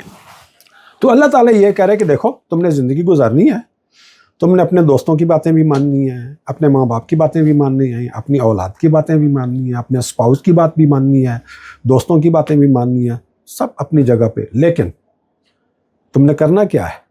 تمہاری زندگی کا بنیادی نقطہ، بنیادی لائن یہ ہونی چاہیے کہ تم نے اللہ کی طرف سے نازل کردہ ہدایت کی اتباع کرنی ہے. اور جو باقی آپ کے سارے اولیاء ہیں، جو آپ کا سوشل سرکل ہے، اس میں کسی کی بھی بات ماننی ہے تو تب ماننی ہے جب وہ اس کے ساتھ ہم آہنگ ہوگا. اس کی ہدایات کو چھوڑ کر کسی ولی کی، کسی دوست کی، سوشل سرکل کے، سوشل گروپ کے کسی بندے کی کوئی بات نہیں ماننی. یہ تب پاسبل ہوگا جب انسان اس سٹیج پہ ہو کہ وہ ہر بندے کی بات کو، اپنے ماں باپ کی بات کو، اپنی اولاد کی بات کو، اپنے شوہر کی بات کو، اپنی بیوی کی بات کو، اپنے سوشل سرکل کے ہر بندے کی بات کو سن کر فوری طور پر یہ فیصلہ کر سکے کہ یہ قرآن کی ہدایت کے مطابق ہے یا نہیں ہے.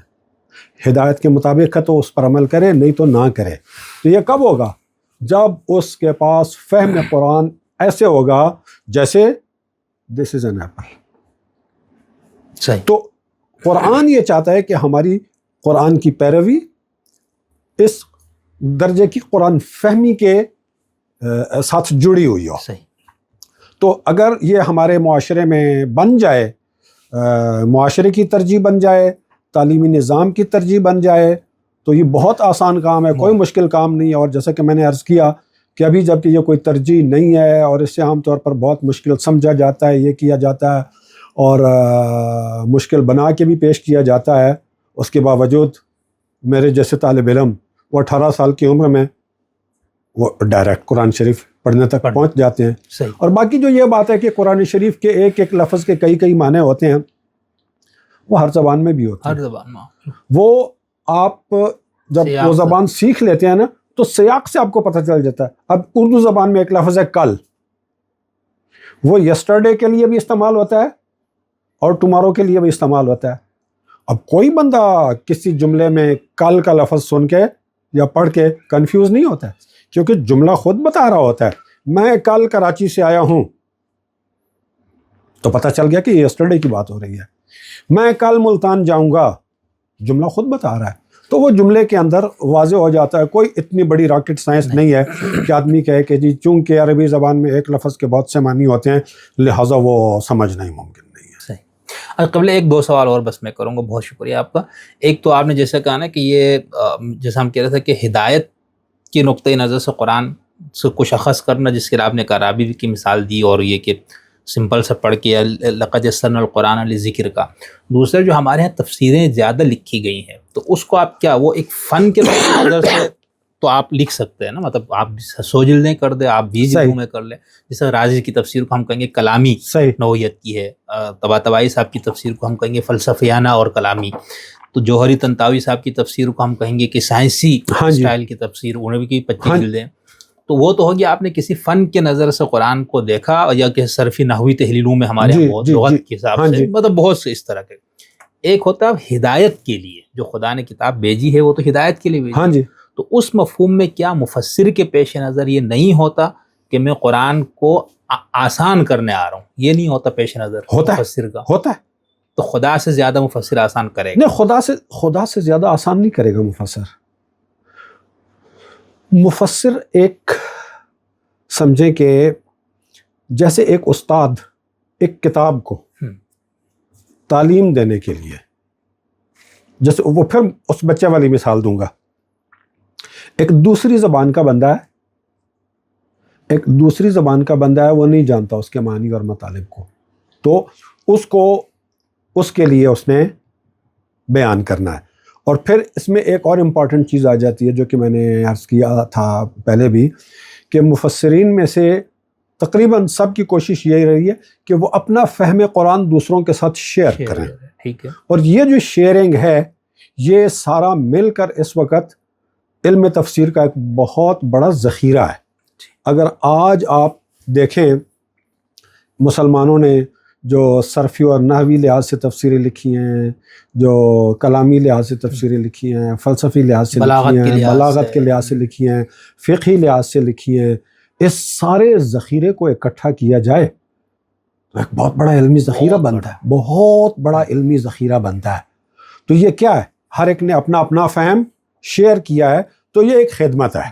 ویسے قبل ایک ضمنی چیز میں پوچھنا چاہ رہا ہوں، آپ کو تو ماشاءاللہ عربی، فارسی، انگریزی اور کون سی زبان آپ استفادہ کرتے ہیں؟ ہم اردو جو بول رہے ہیں ہی نا، وہ تو میں تھوڑا سا جو ہے نا عربی اور اردو، پھر کچھ حد تک فارسی. صحیح. تو مجھے ایسا لگتا ہے قرآن پہ جس پہلو سے کام اردو میں ہوا ہے، میرے ان 2 زبانوں میں تو مجھے نہیں نظر آتا. آپ بتائیں، آپ کا مشاہدہ کیا ہے؟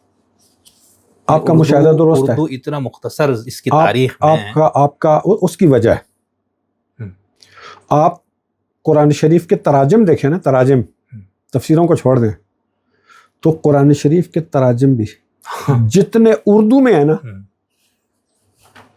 اتنے فارسی میں نہیں ہیں، انگریزی میں اور بھی کم ہے. اس کی وجہ ہے بر صغیر، پاک و ہند، اس میں اردو بولنے والوں میں ہر فرقے کے لوگ پائے جاتے ہیں. تو ہر فرقے کے لوگوں نے لکھی ہے.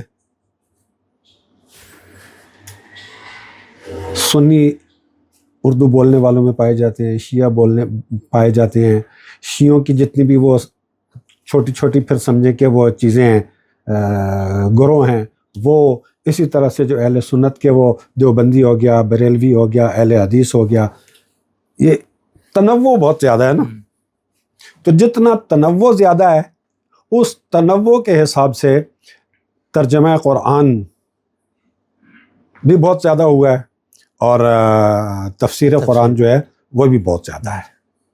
اور دوسرا مجھے یہ بھی، ایک احمد القبانجی صاحب عراق کے ایک اسکالر ہیں بہت بڑے، ان سے میں نے ایک دو وہ کیا تھا، تو انہوں نے کہا بھائی ہم نے تو یہ سارے جو جدید خیالات نہ کہہ رہے تم لوگوں سے لیے، مطلب کہ اس کی بنیاد تمہارے ہندوستان ہے. اور ان کی بات صحیح ہے، یعنی جو میرا تھوڑا مطالعہ ہے کہ سر سید یہاں پہ ہے، مودودی یہاں پر ہے، باقی جو یعنی یہ تو ہم نے ان لوگوں کو بتایا نا جو کسی مخصوص مسلک سے نکل کے جو آزاد خیال ہوئے نا، انہی میں تو متاثر کرنا تھا. جو اپنے مسلک کے خول میں ہی رہے، اسی کو ہمیشہ حق اور اسی کو کل سچائی ثابت کرے، ان کا تو پھر نہیں ہوتا. تو جو بندے اس سے آزاد ہو گئے تو یہ بات بھی آپ دیکھتے ہیں. جی بالکل ہے، بالکل ہے. جلال کیا کہتا ہے ہمارے جو نیاز فتح پوری صاحب، یعنی جس کو آپ گمراہ کہیں یا جو بھی نام دے، سارے خیالات نئے یہاں پر آ رہے ہیں. اس میں 2 چیزیں ہیں.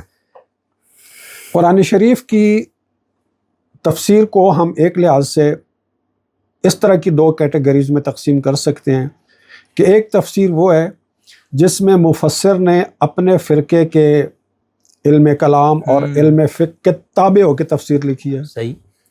ایک ہے جس نے اپنے فرقے کی روایتی فقہ اور کلام سے بالاتر ہو کے لکھی ہے. تو میں سمجھتا ہوں کہ جس نے روایتی فقہ اور کلام سے بالاتر ہو کے لکھی ہے نا، اس کی خدمت زیادہ ہے. صحیح. اس نے قرآن کی زیادہ خدمت کی ہے، اس نے مسلمانوں کی زیادہ خدمت کی ہے. صحیح. اور ہونا بنیادی طور پہ یہ چاہیے. اچھا. یہ ایک بہت بڑا سمجھیں کہ زیادتی ہے قرآن کے ساتھ بھی اور مسلمانوں کے ساتھ بھی، کہ ہم قرآن سے فیصلہ لینے کی بجائے، قرآن کو جج بنانے کی بجائے، ہم نے قرآن کو وکیل بنا لیا اپنے فرقے کا. میں نے پہلے فیصلہ کیا ہے، اب اس کے لیے مجھے وہاں سے ہاں ہوا. میں قرآن کو وکیل کے طور پہ لے کے آ رہا ہوں. نہیں بھائی، قرآن جج ہے، قرآن قاضی ہے. پوائنٹ ہے یہ. ہم لوگوں نے قرآن کو وکیل بنا لیا اپنے فرقے کا. ہمارے استاد محترم رضوان اللہ تعالی علیہ، ان کا یہی منہج تھا. ان کا تو میں نہیں جانتا ہوں کہ کس نے کیا کہا ہے، میں یہ جاننا چاہتا ہوں کہ اللہ نے کیا کہا ہے. اور ان کی جو مخالفت ہوئی اس کی ایک وجہ یہ بھی، اس کی ایک وجہ یہ بھی تھی، اس کی ایک وجہ یہ بھی تھی. وہ کہتے میں یہ دیکھوں گا کہ اللہ نے کیا کہا ہے، اس کے بعد اس کی روشنی میں احادیث کو کھنگالوں گا. جن احادیث کی قرآن سے ویریفیکیشن ہوگی انہیں قبول کروں گا، چاہے سب نے ان احادیث کو رد کیا ہوا ہو. صحیح.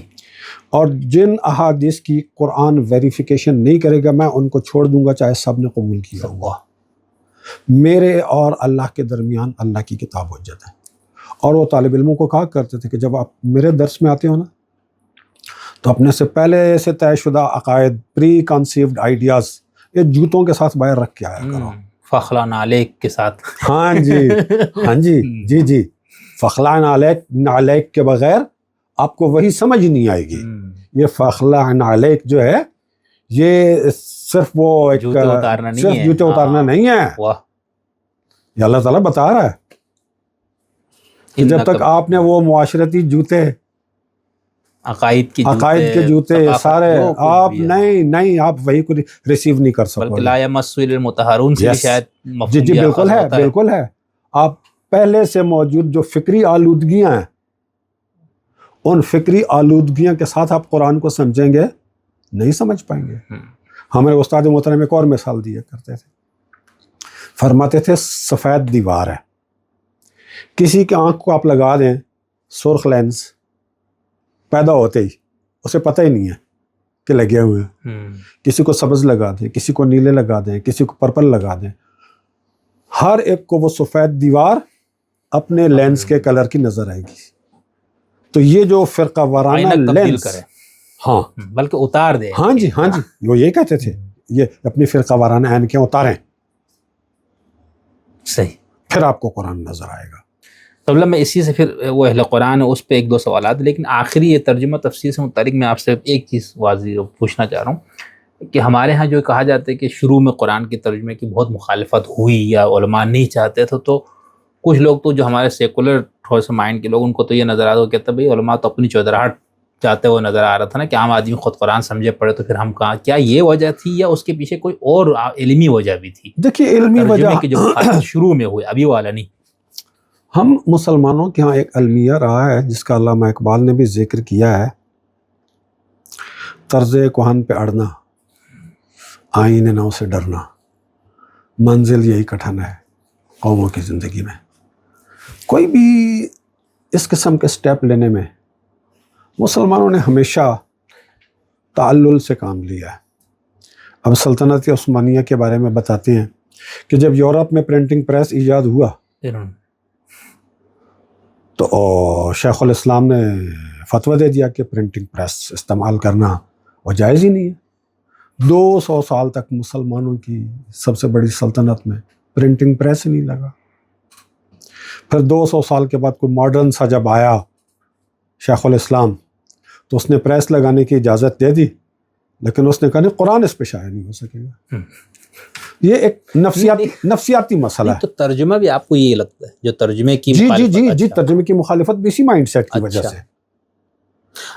آپ دیکھیں جب شروع میں خاندانی منصوبہ بندی، فیملی پلاننگ کا آئیڈیا لانچ کیا گیا تو تقریباً سارے مولوی صاحبان نے مخالفت کی.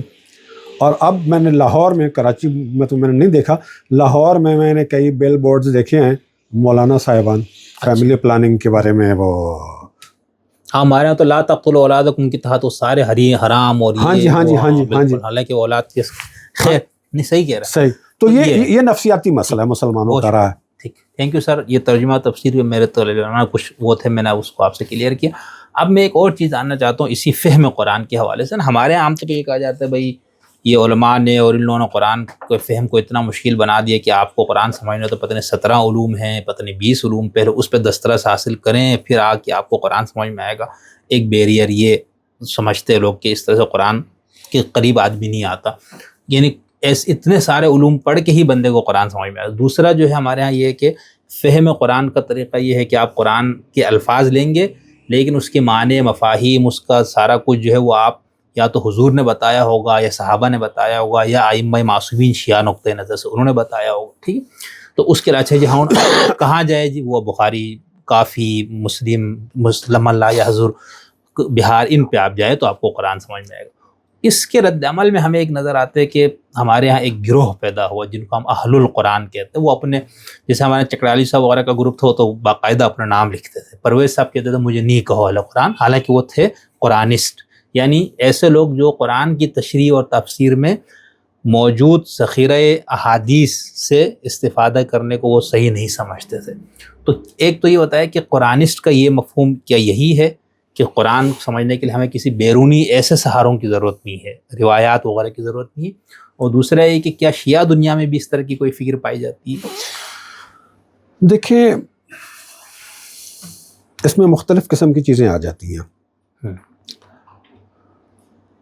یہ بات اپنی جگہ پر درست ہے اور ہمارے استاد محترم بھی اس کا ذکر کرتے تھے کہ روایتی مولوی صاحبان نے قرآن کو ایک ہوا بنا کے پیش کیا ہوا ہے عوام کے لیے، اور خود سمجھنے کی کوشش نہ کرنا. اچھا استاد صاحب یہ کہتے ہیں؟ ہاں ڈراتے ہیں لوگوں کو، ڈراتے ہیں لوگوں کو. ہوا بنایا ہوا ہے کہ یار خود سمجھنے کی کوشش کریں گے، غلطی ہو گئی تو پتہ نہیں کتنا بڑا گناہ ہو جائے گا، ہم دین سے نکل جائیں گے، ہم کافر ہو جائیں گے، تفسیر بالرائے ہو جائے گی، ہم تو سیدھے جہنم میں چلے جائیں گے. تو یہ ان چیزوں کے ایسا ہوا بنا دیا گیا ہے ان کی وجہ سے قرآن کو کہ لوگ قرآن شریف کے نزدیک جانتے ہوئے ڈرتے ہیں. بس ثواب کے لیے پڑھ لیتے ہیں اور کہتے ہیں نہیں جی اس سے زیادہ ہمارا کوئی اس سے کوئی لینا دینا نہیں ہے. تو یہ واقعی ایک ہوئی ہے زیادتی مسلمانوں کے ساتھ. صحیح. اور پھر قرآن شریف اگرچہ بظاہر عربی زبان میں نازل ہوا ہے لیکن ہم یہ کہنے میں حق بجانب ہیں کہ قرآن شریف عربی زبان سے زیادہ انسان کی فطرت کی زبان میں نازل ہوا ہے. واہ. فطرت. صحیح. اب آپ دیکھیں رسول اللہ صلی اللہ علیہ وآلہ وسلم کے دور مبارک کو ہی ہم دیکھ لیتے ہیں. ابو لہب اور اس کی ٹیم کے لوگوں کو منع کرتے تھے کہ رسول اللہ کے نزدیک نہ جائیں. لا تسمعوا لهذا القرآن والغوا فيه. لا تسمعوا لهذا القرآن، یعنی ایک پوری تحریک چلی ہوئی تھی، تحریک لا تسمعوا هذا القرآن. ہاں جی بالکل ایسے. ہاں تحریک لا تسمعوا هذا القرآن انہوں نے چلائی ہوئی تھی. اور بیرون مکہ سے جو لوگ آتے تھے تو مکہ کے رستوں پہ انہوں نے اپنے ورکر کھڑے کیے ہوئے تھے تحریک لا تسمعوا هذا القرآن کے، کہ وہ لوگوں کو بتاتے تھے کہ جناب ادھر اس حلیے کا بندہ بیٹھا ہوگا، اس کے نزدیک نہیں جانا، اس کا کلام نہیں سننا، وہ تمہارے عقائد بدل دے گا، تمہارے نظریات بدل دے گا، تمہیں تمہارے آبا و اجداد کے دین سے الگ کر لے گا. اور یہ روئی پکڑ لو، کانوں میں ٹھونس لینا کہ کہیں کوئی آواز اس کی پہنچے بھی نہیں، غلطی سے بھی تمہارے کان میں نہ پہنچ جائے. یا والغوا فیہ کرنا. الغوف. لیکن سارے لوگ تو بے وقوف نہیں ہوتے، تو کچھ لوگ آتے تھے صرف سنتے تھے، رسول اللہ کوئی تفسیر بھی نہیں کر رہے ہیں، رسول اللہ کوئی ایکسپلینیشن بھی نہیں دے رہے ہیں، رسول اللہ صلی اللہ علیہ وآلہ وسلم صرف تلاوت کر رہے ہیں. کئی لوگ صرف وہی تلاوت سن کے تبدیل ہو جاتے تھے. فطری زبان میں قرآن شریف بات کرتا ہے. اسی طرح سے ایک بہت بڑے صوفی بزرگ کا واقعہ ملتا ہے. فضیل بن ایاز کا میرا خیال ہے کہ یہ تصوف والی لائن پہ آنے سے پہلے یہ ڈاکے مارا کرتے تھے، چوریاں کرتے تھے، دن کو اپنا سروے وغیرہ کر کے ٹارگٹس آئیڈینٹیفائی کرتے تھے کہ رات کو چل کے ہم نے اس ٹارگٹ پہ ہم نے کارروائی کرنی ہے۔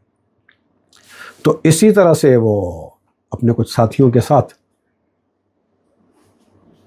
انہوں نے ٹارگٹ آئیڈینٹیفائی کیا دن میں، اور رات کو کارروائی کرنے کے لیے گئے، اور جب یہ دیوار پھلانگ کر اس ٹارگٹ والے گھر میں داخل ہونے لگے تو پڑوس والے گھر میں کوئی بندہ قرآن شریف پڑھ رہا تھا، اور وہ یہ آیت اس میں پڑھی، الم یأن للذین آمنوا ان تخشع قلوبہم لذکر اللہ، کیا ایمان والوں کے لیے ابھی وہ وقت نہیں آیا کہ ان کے دل اللہ کے ذکر کے سامنے خاشع ہو جائے۔ یہ آیت ان کے کان میں پڑی، دنیا بدل گئی۔ یا اللہ آ گیا وہ وقت، یا اللہ میرا وہ وقت آ گیا ہے۔ اندر چھلانگ لگانے کی بجائے باہر چھلانگ لگائی، دنیا بدل گئی سر۔ تو قرآن شریف بذات خود انسان کے دل پہ اثر کرنے والی کتاب ہے۔ آج بھی آپ دیکھیں ویسٹرن دنیا میں بہت سارے لوگ وہ لمبی چوڑی 10 جلدوں والی 20 جلدوں والی ترجمے پڑھ کے نہیں، سمپل قرآن شریف کا ٹرانسلیشن پڑھ کے مسلمان ہو جاتے ہیں۔ تو اس میں افراط و تفریط بہت زیادہ کی گئی ہے۔ اچھا، اس میں پھر احادیث یا روایات کی کتنی اہمیت ہے فہم میں، تاکہ پھر ہم اہل قرآن کو سمجھیں؟ دیکھیں، جیسا کہ میں نے پہلے اشارہ کیا مولا علی کا یہ فرمان کہ بحر لا یدرک قعرہ ظاہرہ عمیق و باطنہ عمیق، وہاں ہمیں بہت ساری گہرائیاں ملتی ہیں احادیث میں، اچھا، جن تک عام طور پہ آدمی نہیں پہنچتا۔ مثال کے طور پر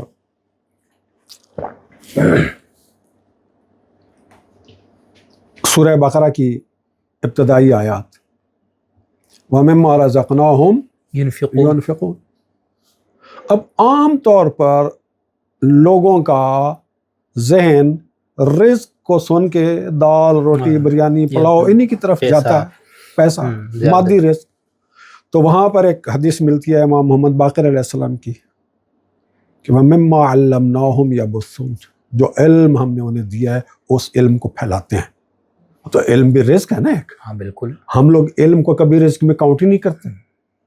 فلاں شخص بڑا تنگ ہے جی، اس کا رزق بڑا تنگ ہے، چاہے بہت بڑا عالم ہی کیوں نہ ہو، یہ بھی تو رزق ہے۔ تو ان میں ہمیں ملتی ہیں وہ ڈائمنشنز جن ڈائمنشنز کی طرف ہو سکتا ہے عام طور پہ ہم انسانی ذہن نہ جائے ادھر۔ اور پھر ان میں ایک چیز یہ بھی ہے کہ لوگ آ کے سوال کرتے تھے، جیسے آج کل چل کے لوگ مولانا صاحب سے پوچھتے ہیں، مولانا صاحب اس آیت کا کیا مطلب ہے؟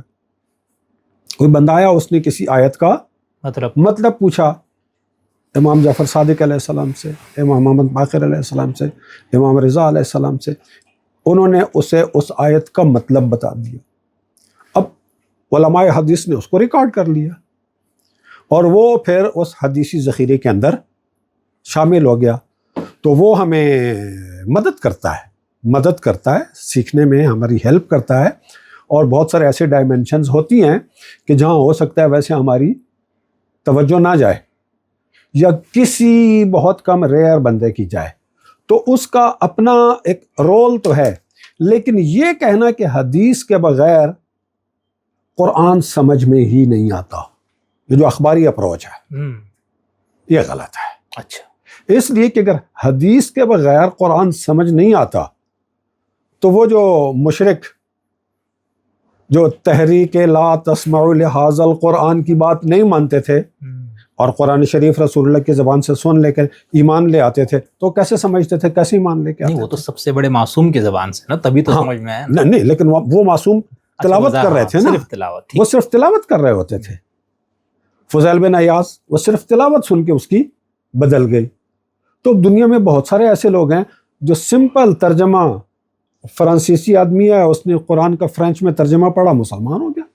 اس سے پوچھا کیوں؟ اس نے کہا یار میں پہلے بائبل بھی پڑھی ہے, یہ بھی پڑھا ہے, تو یہ مجھے اس کا لیٹسٹ ورژن لگتا ہے. صحیح. لیکن قبل ایک تو ہو گیا اخباری اپروچ, دوسرا یہ ہے کہ جو شیعہ سنی دونوں میں یہ بہت راسخ ہے کہ قرآن کی تفسیر کے لیے ہم احادیث اور روایت کی بہت زیادہ ضرورت ہے. اس کے بغیر, چلو اخباریوں نے تو یہ کہا نا کہ آپ کا حق ہی نہیں ہے, ٹھیک ہے, وہ حق معصوم کا ہے, وہی بتایا, جہاں انہوں نے نہیں بتایا وہاں ہمیں ضرورت نہیں ہے, جہاں جہاں بتایا وہ ٹھیک ہے. تو لیکن یہ تو ہو گیا کمپلیٹ اخباری. لیکن یہ دوسرا اخباریت والا اپروچ آپ شیعہ سنی دونوں میں دیکھتے ہیں نا, اس کو یعنی تیسرا اس کے مقابلے پہ پھر ہم قرآنسٹ کو لے آئیں گے جو کہتے ہیں بالکل بھی ضرورت. دیکھیں ایک حدیث ہے غالباً امام حسین علیہ السلام سے یا امام سجاد علیہ السلام سے, ان کتاب اللہ علی اربعۃ اشیاء. ٹھیک ہے, اللہ کی جو کتاب ہے اس کی 4 لیئرز ہیں, العبارات والاشارات واللطائف والحقائق. فالعبارات للعوام والاشارات للخواص واللطائف للاولیاء والحقائق للانبیاء. 4 لیئرز ہیں قرآن شریف کے معنی کی. عبارات, اس کا مطلب تھوڑا سا وضاحت. عبارت اس طرح سے جیسے کسی جملے کا, کسی پیراگراف کا لفظی ترجمہ. صحیح, جو پڑھتے یا سنتے ہی آپ کو ایک مطلب ہاں جو آ جاتا ہے, ذالک الکتاب لا ریب فیہ, اس میں کوئی شک نہیں ہے. یہ ہو گیا, یہ ہو گیا ایک, یہ عبارت ہو گئی. اس کے بعد اشارات, باریکیاں. اس کے بعد لطائف, باریکیوں سے بھی زیادہ باریکیاں, وہ اولیاء کے لیے. اشارات خواص کے لیے, عبارات عوام کے لیے. اشارات خواص کے لیے, لطائف اولیاء کے لیے, اور حقائق انبیاء کے لیے. استاد محترم اس روایت کو جب بھی کبھی پڑھتے تھے نا تو کہا کرتے تھے اللہم اجعلنا من العوام. اچھا, کہ آپ دیکھیں نا, ہمارے حوزے کے طالب علموں کو بھی دیکھیں, شیعہ سنی دونوں کے مدرسوں کے طالب علموں کو دیکھیں, اور ان کے سامنے رکھیں قرآن شریف کہ بھئی کہیں سے پورے قرآن شریف میں سے کوئی رینڈملی ایک صفحہ کھول کے رکھ دیں کہ جی اس کا وہ تحت اللفظی ترجمہ کر کے ہمیں بتا دیں. کتنے لوگ آپ کو ملیں گے؟ بہت کم لوگ ملیں گے. یعنی مولوی صاحبان میں اور علماء میں بھی بہت سے لوگ ہیں جو بھی اس حدیث کے مطابق عوام والے وہ لیول سے بھی نیچے ہیں, یعنی کل انعام میں. ہاں جی صحیح. تو احادیث معصومین میں ہمیں کہیں اشارات بھی ملتے ہیں, ہمیں کہیں لطائف بھی مل جاتے ہیں, اور حقائق تو پھر وہ مخصوص ہیں معصومین کے لیے جن تک شاید ہماری دسترس نہیں ہے. تو بہرحال خواص اور اولیاء, تو یہ احادیث میں ہمیں ایسی چیزیں ملتی ہیں کہ جو لطائف کے ضمن میں بھی آتی ہیں, جو اشارات کے ضمن میں بھی آتی ہیں. تو بہرحال احادیث سے مدد ملتی ہے. لیکن اگر یہ کہا جائے نا کہ حدیث کے بغیر قرآن سمجھ ہی نہیں آتا,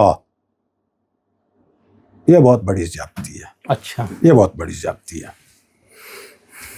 یہ درست نہیں ہے. صحیح, آپ اس کو زیادتی سمجھتے ہیں. جی بالکل, نادرست سمجھتے ہیں. نادرست سمجھتا ہوں. تو پھر آپ بھی اہل قرآن ہوئے. نہیں دیکھیں, چلیں آ جاتے ہیں اب اس ٹاپک کے اوپر. جی, ہمارے استاد محترم سے لوگ یہ بات کرتے تھے کہ جی لوگ آپ کو کہتے ہیں کہ آپ اہل قرآن ہیں. اچھا, ہاں, تو آپ کیا کہتے ہیں؟ آقا کہتے تھے کہ آپ ان سے پوچھا کریں کہ آپ اہل انجیل ہیں. ہاں یہ تو ٹھیک, آپ اہل انجیل ہیں.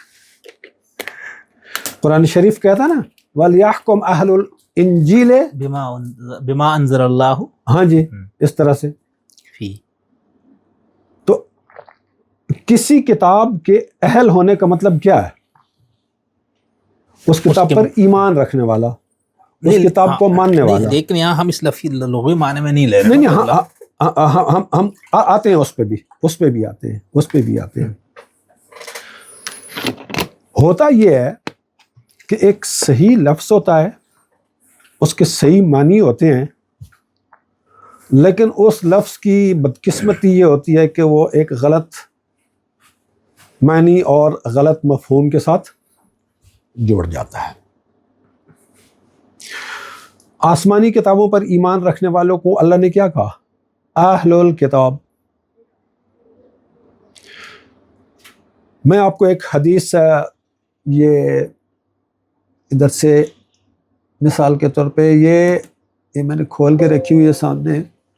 یہ اصول کافی میں سے حدیث ہے، اور رسول اللہ صلی اللہ علیہ وآلہ وسلم سے امام جعفر صادق علیہ السلام بیان فرما رہے ہیں. قال رسول اللہ صلی اللہ علیہ وآلہ وسلم ان اہل القرآن فی امتی ان اہل القرآن فی اعلی درجۃ من الآدمیین. اچھا، اہل قرآن جو ہیں انسانوں میں سے سب سے اونچے درجے پر ہیں، ما خلا النبیین والمرسلین، انبیاء اور رسولوں کے علاوہ سب سے اونچے درجے پر ہیں. فلا تستضعفوا اہل القرآن حقوقہم، اہل قرآن کے حقوق کی تضعیف نہ کرو. ان کے حقوق میں ان کا احترام بھی آتا ہے، ان کی شخصیت بھی آتی ہے، ساری چیزیں. فَإِنَّ لَهُم مِّنَ اللَّهِ الْعَزِيزِ الْجَبَّارِ لَمَكَانًا عَلِيًّا. عزیز اور جبار اللہ کی طرف سے ان کے لیے ایک بہت اونچا مقام ہے. اس مضمون کی اور بھی بہت ساری احادیث، حتیٰ کہ اصول کافی میں ایک چیپٹر ہے، اس چیپٹر کا اصول کافی میں اس میں وسائل الشیعہ میں باب و تحریم استضعاف اہل القرآن و اہانتہم و وجوب احترامہم. یعنی وہ باب جس میں ان احادیث کو نقل کیا گیا ہے جن میں یہ بیان کیا گیا ہے کہ اہل قرآن کو ضعیف کرنا اور اہل قرآن کی توہین کرنا حرام ہے اور ان کا احترام کرنا واجب ہے. تو اہل قرآن بیسیکلی ہر مسلمان کو اہل قرآن ہی ہونا ہے، ہر مسلمان ہوتا ہی اہل قرآن ہے. مولا علی علیہ السلام کا ایک بڑا مشہور فرمان ہے، غالباً بحار الانوار کی 10ویں جلد میں ہے. آپ نے فرمایا کہ اگر میرے لیے مسند قضا بچھا دی جائے تو میں اہل تورات کے لیے تورات سے فتویٰ دوں گا، اہل انجیل کے لیے یہاں تک کہ تورات خود بول کے کہے گی کہ علی نے صحیح فتویٰ دیا ہے. اہل انجیل کے لیے انجیل سے فتویٰ دوں گا اور انجیل بول کے کہے گی کہ علی نے صحیح حکم دیا ہے. اور اہل قرآن کے لیے قرآن سے فتویٰ دوں گا، قرآن خود بول کے کہے گا کہ علی کا فتویٰ درست ہے. اہل قرآن سے مراد کیا ہے؟ قرآن پر ایمان رکھنے والے. تو ہم لوگوں نے اس لفظ اہل قرآن کے ساتھ ظلم کیا ہے، اسے ان لوگوں کے ساتھ مخصوص کر کے کہ جو احادیث کا انکار کرتے ہیں، جو سنت کا انکار کرتے ہیں.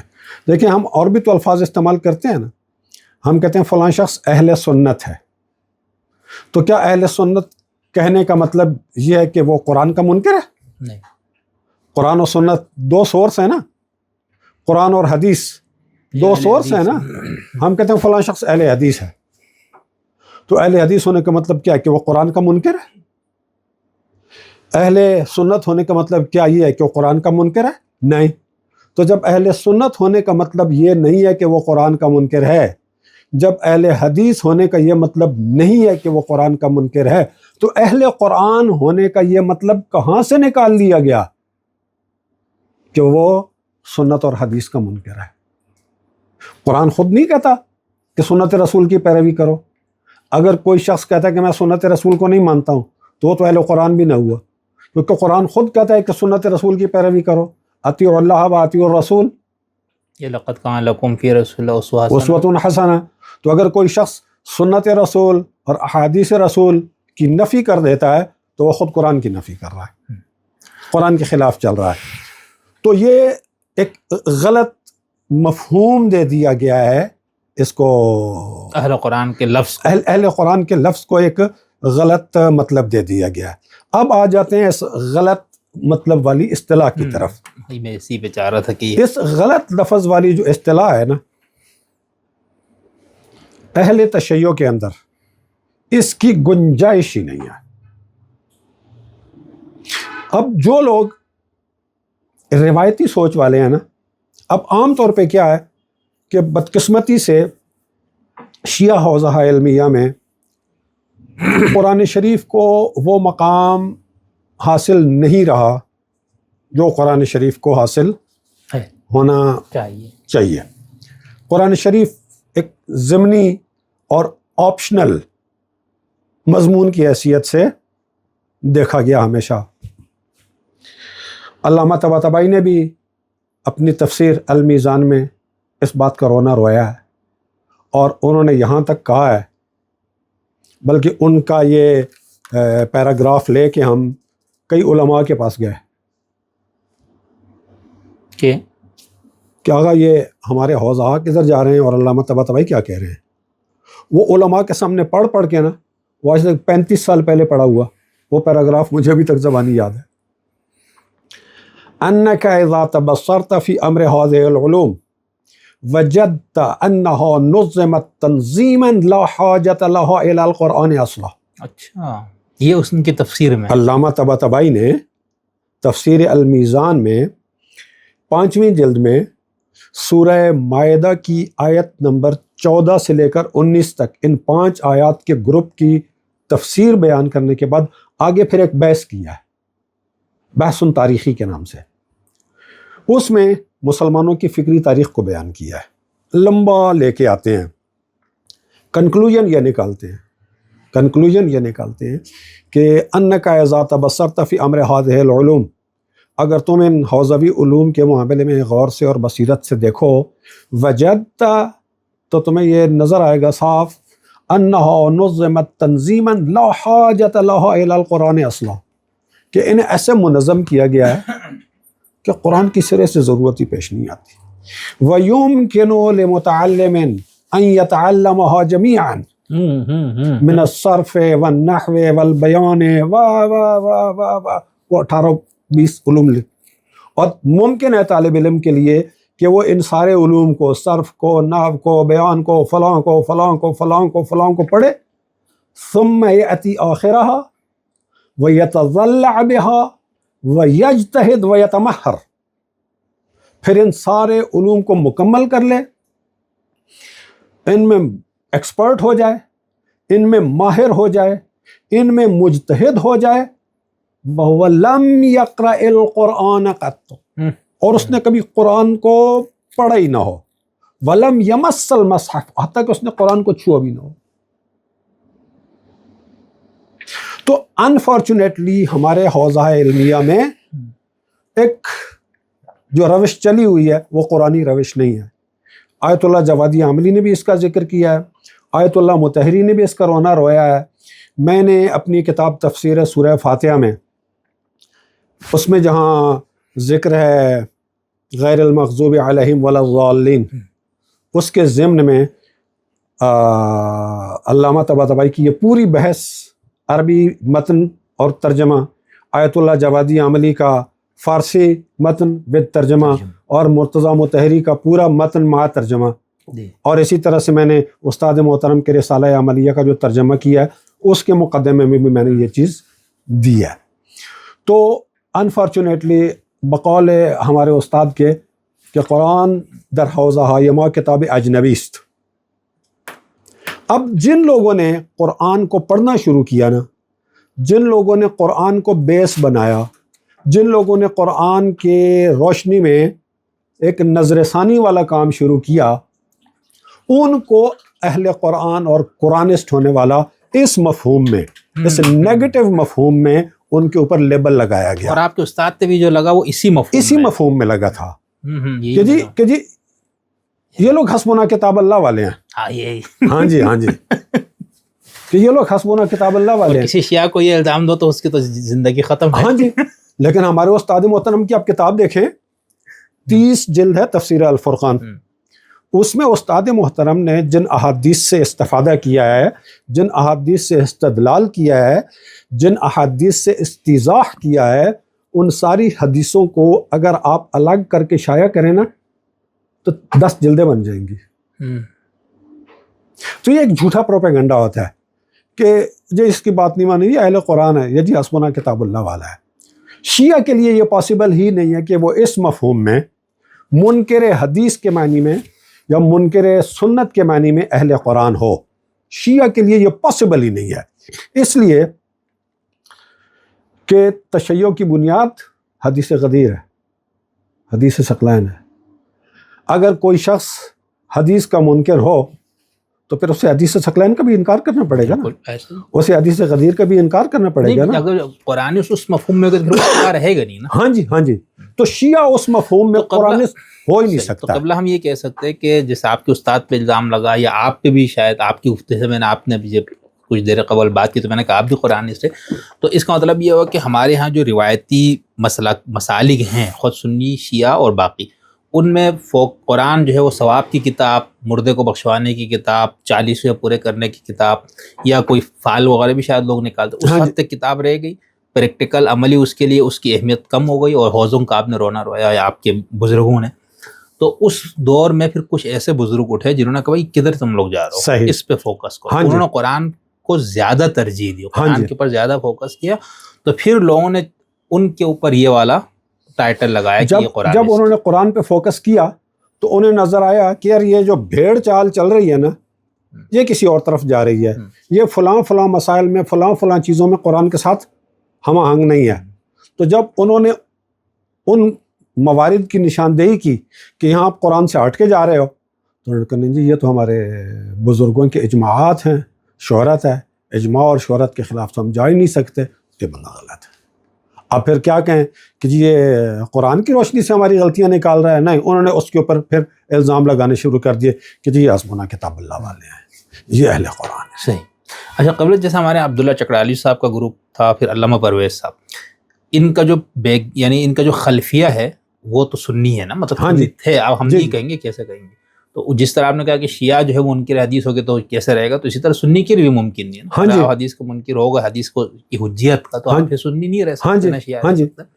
تو اس طرح کچھ، تو کیا شیعہ دنیا میں کوئی ایسی مثال ہے جس کو ہم یہ کہیں گے اب شیعہ نہیں رہا، یہ اس مفہوم میں قرآنسٹ ہوا ہے؟ ممکن ہے کچھ اس طرح کے ہوں. اچھا ممکن ہے. شاید ان میں ایک نام، میں نے اس کو زیادہ تفصیل سے نہیں پڑھا کیونکہ فائدہ ہی کوئی نہیں ہے پڑھنے کا، کیونکہ ہم تو سیدھا انی تارکن فیکم الثقلین، وہ جو اللہ تعالیٰ نے ہدایت کا سفر فَإِمَّا يَأْتِيَنَّكُم مِّنِّي هُدًى، جب مجھے اور آپ کو جنت سے نکالتے ہوئے اللہ نے کہا تھا کہ تمہارے پاس میری طرف سے ہدایت آئے گی، یقیناً آئے گی، تو ہدایت کے آنے کا سلسلہ شروع ہوا. اس ہدایت کی آخری کتاب رسول اللہ صلی اللہ علیہ وآلہ وسلم پر نازل ہوئی، اور رسول اللہ صلی اللہ علیہ وآلہ وسلم نے اپنی رحلت سے پہلے متعدد دفعہ یہ فرمایا انی تارکن فیکم الثقلین کتاب اللہ و عطرتی اہل بیت، اللہ کی کتاب، میری عطرت، میری اہل بیت. تو ہم تو آپ کسی کا نام لے رہے تھے نا ابھی، کوئی آیت اللہ سنگلچی کو کوئی اچھا ہاں، یا وہ برقعی صاحب پہ بھی الزام یہی ہے؟ برقعی صاحب یہ الزام تو ہے لیکن میرا خیال ہے کہ وہ اتنا وارد نہیں ہے ان کے اوپر. ہاں میرا خیال ہے اتنا وارد نہیں ہے، اگرچہ انہوں نے بھی بہت ساری چیزوں کو جو کہ معتبر روایات میں تھیں ان کو انہوں نے نکالا ہے، تو ان کی نفی کی ہے، ان کی مخالفت کی ہے. لیکن قبلہ یہ لوگ یہ کہتے ہیں نا، آپ چلو ثقلین ہم لے لیتے ہیں، تو بھائی ثقل ایک تو یہ قرآن تو پتہ ہے مستند محفوظ سب کچھ صحیح، لیکن جو جس کو ہم اہل بیت سے لینا ہو تو وہ کدھر ہے؟ مطلب کون سے اہل بیت؟ دیکھیں سنیوں والی کتاب میں موجود اہل بیت، عباسی والی میں، زیدی والی میں، اسماعیلی والی میں، اثنا عشری والی میں، وہ کہاں ہے؟ یہ بھی رسول اللہ صلی اللہ علیہ وآلہ وسلم نے متعدد مقامات پر اللہم ان ہؤلاء اہل بیتی کہہ کے بیان ٹھیک ہے کیا ہے. ہو گیا، لیکن اچھا ان کے فرامین ہم ہاں اب جو مسئلہ ہے، ہاں اب جو مسئلہ ہے بڑا مسئلہ، یہ رسول اللہ نے کس کو کہا تھا انی تارک فیکم الثقلین؟ امت کو کہا تھا، مخاطبین کو. اس امت کو جو اس وقت رسول اللہ کے سامنے موجود ٹھیک تھی. ہے، رسول اللہ نے اپنے اصحاب سے کہا تھا، صحیح ہے. صحابہ سے کہا تھا کہ اے میرے صحابہ، میں تمہارے درمیان ہدایت کے 2 سورس چھوڑ کے جا رہا ہوں، اللہ کی کتاب اور اطرت. اپنی اطرت، اپنے اہل بیت. تم میرے صحابہ جنہوں نے اسلام کے لیے اتنی قربانیاں دیں، جنہوں نے اتنی مالی قربانیاں دیں، جنہوں نے اتنی ہجرت والی قربانیاں دیں، جنہوں نے یہ کنٹریبیوٹ کیا، ان دونوں کے ساتھ جڑے رہو گے تو ہدایت پہ رہو گے. ان دونوں کے ساتھ وابستگی نہیں رکھو گے تو ہدایت کے اوپر نہیں رہو گے. انفارچونیٹلی اسی وقت سے رسول اللہ صلی اللہ علیہ وآلہ وسلم کے اس فرمان کی نافرمانی کی گئی. ذرا آپ تصور کریں، اگر رسول اللہ صلی اللہ علیہ وآلہ وسلم کی وفات کے بعد مسلمان عمل کرتے حدیث ثقلین کے مطابق، اور دین فہمی اور دین کی تشریح اور دین کے نفاذ کا کام اہل بیت کے ہاتھ میں ہوتا، 30 سال جو تھے خلافت راشدہ والے، وہ 30 سال اسلام کی تشریح اور اسلام کی تنفیذ کا کام مولا علی کی سرپرستی میں ہوتا. اب باقی ساری چیزیں چھوڑ دیں، وہ 30 سال صرف مولا علی کو فری ہینڈ حاصل ہوتا اور مولا علی کو اتھارٹی مانا جاتا کہ قرآن اور دین کی تشریح اور تنفیذ کا کام آپ کی نگرانی میں ہوگا. آج ہمارے پاس اسلام کی یہ حالت ہوتی، یہ شکل ہوتی کبھی بھی نہ ہوتی.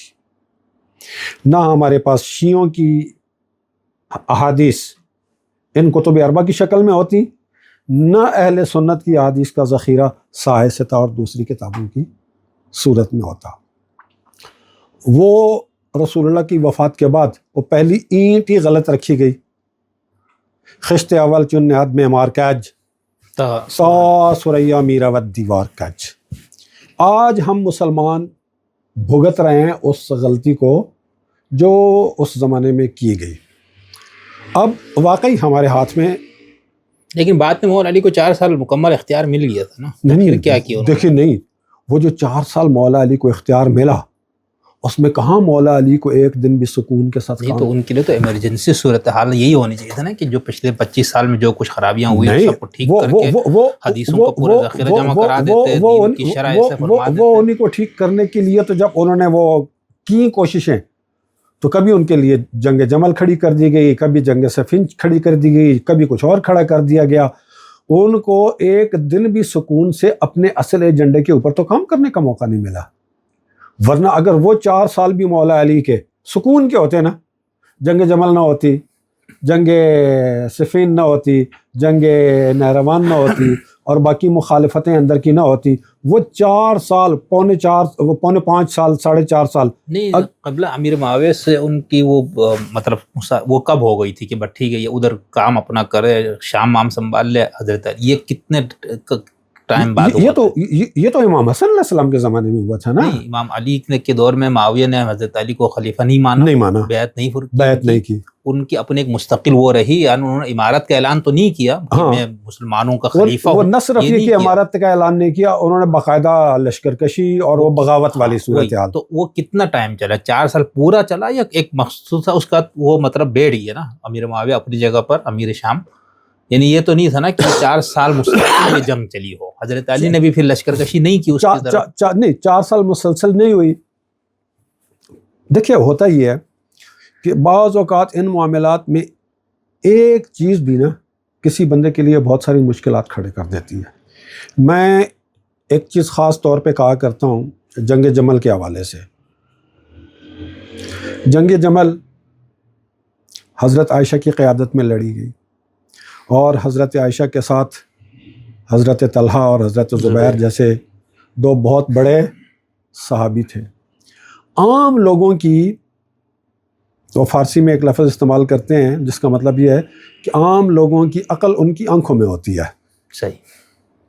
وہ جو دیکھتے ہیں نا ان کو وہی نظر آ رہا ہوتا ہے. انہوں نے دیکھا یار ایک طرف حضرت علی ہے, دوسری طرف بھی کوئی چھوٹی شخصیات نہیں ہے, بلکہ ایک بندہ آیا جنگ جمل میں مولا علی کے سامنے, کہنے کہ امیر المومنین میں تو کنفیوز ہو گیا ہوں, ایک طرف آپ ہیں, آپ کو دیکھتا ہوں تو سوچ بھی نہیں سکتا کہ آپ غلط ہو سکتے ہیں, دوسری طرف حضرت عائشہ ہیں, جناب طلحہ ہیں, جناب زبیر ہیں, اور بڑے بڑے لوگ ہیں, ان کو بھی دیکھتا ہوں تو دل نہیں مانتا کہ یہ غلط ہو سکتے ہیں, تو میں کیا کروں, میں تو کنفیوز ہو گیا ہوں. تو مولا نے فرمایا یس انک لملبوس علیک, تم نے واقعی اپنے آپ کو بہت کنفیوز کر لیا ہے. پھر آپ نے فرمایا ان الحق والباطل لا يعرفان باقدار الرجال, حق اور باطل کو اگر تم افراد کے پیمانوں سے ناپنے کی کوشش کرو گے کبھی بھی نہیں پہچان سکو گے. اعرف الحق تعرف اہلہ واعرف الباطل تعرف اہلہ. بہت ساری کنفیوژنز. اور پھر آپ دیکھیں اگر جنگ جمل کی بجائے حضرت عائشہ, جناب طلحہ اور جناب زبیر یہ اپنا وزن اس وقت مولا علی کے پلڑے میں ڈالتے تو بھی آج تاریخ کا دھارا مختلف ہوتا, آج مسلمانوں کی تاریخ یہ نہ ہوتی, بعد میں جنگ صفین بھی نہیں ہونی تھی, جنگ نہروان بھی نہیں ہونی تھی, اور مولا علی کی پوزیشن ایک بہت سٹیبل پوزیشن ہو جانی تھی. لیکن قبلہ وہ 25 سال بھی تو حضرت علی جو شیعہ عام موقف ہے نا, وہ تو یہی ہے کہ بھئی ہم ان سے اب پوچھتے ہیں کہ بھئی اگر حضرت علی کا حق تھا, منسوب تھے وہ سب کچھ, اور پھر خلفاء نے ناجائز قبضے کے, تو پھر فرقہ کاملیہ جو شیعوں کا ایک گزرا ہے ان کا موقف صحیح ہے. وہ تو حضرت علی کو کہتے ہیں بھئی انہوں نے جو خدا نے ان کو ذمہ داری دی تھی انہوں نے پوری نہیں کی, تو وہ تکفیر کر دیتے حضرت علی کی. ہاں تو میرا مقصد یہ نا کہ تو پھر عام جو آپ جیسے جو اسکالرز شیعہ وہ یہ کہتے نہیں وہ تو دین کو تحریف سے بچایا, اس دور پہ اتنی پٹری سے دین نہیں اترا تھا فلانا ڈمکانا, تو اس 25 سال میں تو حضرت علی کا کردار تو رہا نا. حضرت علی کا نہیں, حضرت علی کے دیکھیے ایک ہوتا ہے کسی کا کردار ہونا, ایک ہوتا ہے کسی کو فری ہینڈ کے ساتھ کام کرنے کے, یہ جی آپ کا کام ہے آپ یہ کریں, یہ آپ ہی کا کام ہے آپ نے ہی کرنا ہے, یہ دو الگ چیزیں ہیں.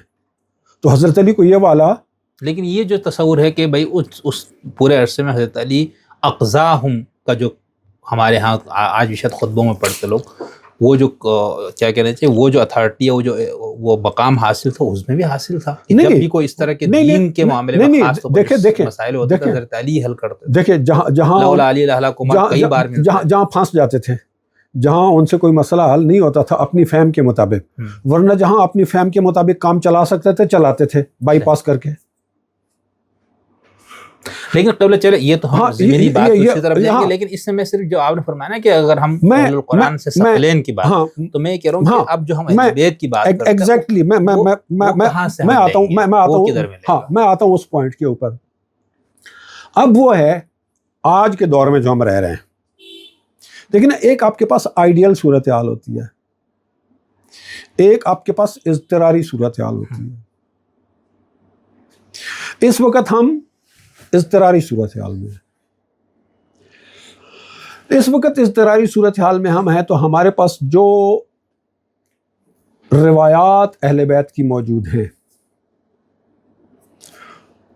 ان روایات کو پھر اہل بیت کے اپنے بتائے ہوئے معیار کے مطابق قرآن شریف کی روشنی میں پرکھیں گے, جو قرآن شریف کے ساتھ ہم آہنگ ہوں گی اور جو عقل کے ساتھ ہم آہنگ ہوں گی. اگر کوئی روایت ایسی ہو جو سند کے لحاظ سے چاہے صحیح ہی کیوں نہ ہو لیکن عقل کے ساتھ بھی سازگار نہ ہو, اسے قبول نہیں کیا جائے گا. قرآن کے ساتھ سازگار نہ ہو اسے قبول نہیں کیا جائے گا. تو ہم یہ نہیں کہہ سکتے کہ ہمارے پاس اس وقت جو احادیث کا ذخیرہ ہے اہل سنت کا اور اہل تشیع کا, دونوں کا, یہ سارے کا سارا فارغ ہے. بلکہ آیت اللہ بروجردی ان کے بارے میں ہے کہ وہ ایک پروجیکٹ پہ کام کرنا چاہ رہے تھے, جامع الاحادیث, جس میں ابواب فقہی کی ترتیب سے شیعہ سنی سب کی معتبر احادیث کو جمع کرنا چاہتے تھے وہ، صحیح، لیکن پھر حوزے کے اندر سے مخالفت ہوئی تو انہوں نے وہ اپنا پروجیکٹ چھوڑ دیا. پھر وہ دوسرا پروجیکٹ جامع احادیث شیعہ کے نام سے انہوں نے لیا، جو سمجھیں کہ وسائل الشیعہ سے بھی زیادہ مفصل ہے. ہمارے ہاں یہ بھی ہوتا ہے نا کہ ایک آدمی ایک بڑا کام کرنا چاہتا ہے تو چھوٹے چھوٹے دماغوں والے جتھے اور طاقت انہی کے پاس ہے، طاقت انہی کے پاس، ان کے پاس، بلکہ ایک پتہ نہیں مناسب ہے یا نہیں ہے لیکن چلیں، وہ کہتے ہیں شیر کو بھی لگڑ بگڑ پڑ جاتے ہیں نا تو شیر کے لیے مشکل کھڑی کر دیتے ہیں. اب آیت اللہ بروجردی اپنی جگہ پہ ایک شیر تھے لیکن لگڑ بگڑوں نے انہیں کام نہیں کرنے دیا. اسی طرح سے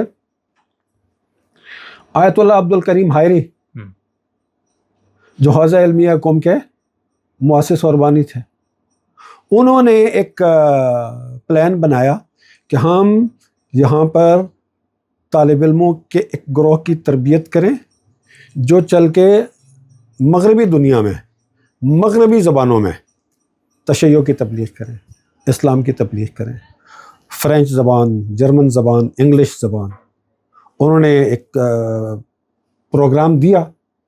اب ان کے جو مخالفین تھے، ان کے مخالفین نے جناب چل کے وہ تاجروں کو اور بازاریوں کو، بھئی آپ ان کو سہم امام کفار کی زبان پڑھانے کے لیے دیتے ہو. یہ بھی ہوا ہے، ہاں یہ بھی ہوا ہے. تو جناب لوگوں نے وہ کہا جی آپ یہ کفار کی زبانیں پڑھائیں گے نا، ہم نے آپ کو سہم امام کو نہیں دینا. عوام کا پریشر اور یہ لگڑ بگڑوں کا پریشر یہ بڑا گندا ہوتا ہے. بہت ایسا ہی ہے.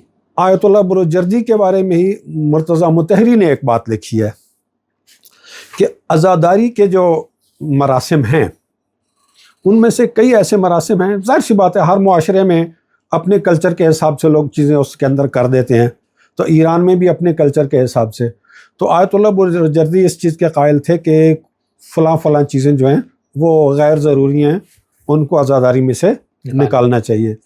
اور ان کی سوچ یہ تھی کہ اگر میں مرجع تقلید بن گیا تو میں ان چیزوں سے عزاداری کو صاف کراؤں گا.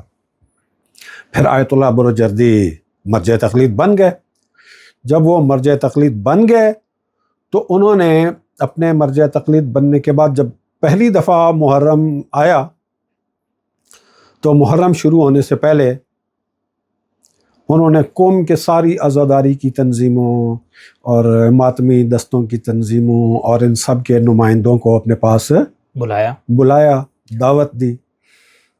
ان سے پوچھا آپ کس کی تقلید کرتے ہیں؟ سب نے کہا آغا ہم آپ کی تقلید کرتے ہیں. اور آغا بروجردی کا بہت قد تھا، بہت وزنی شخصیت تھے. ان کے بارے میں وہ کسی نے کہا تھا ایک شعر، کسی عرب کا شعر تھا تو شاید کسی اور کے بارے میں، لیکن ان کی ایک تصویر کے نیچے وہ میں نے اس کا ایک ہیہوت ان تلد الزمان لمثلہ، تو بہت عظیم چیز تھے وہ. تو انہوں نے بلایا، انہوں نے کہا کہ ہاں بھائی آپ کس کی تقلید کرتے ہیں؟ تو انہوں نے کہا کہ جی آغا ہم آپ کی تقلید کرتے ہیں. آغا نے کہا کہ اگر میری تقلید کرتے ہیں نا تو عزاداری میں یہ چیزیں جو تم کرتے ہو نا یہ میرے فتوے کے مطابق درست نہیں ہے.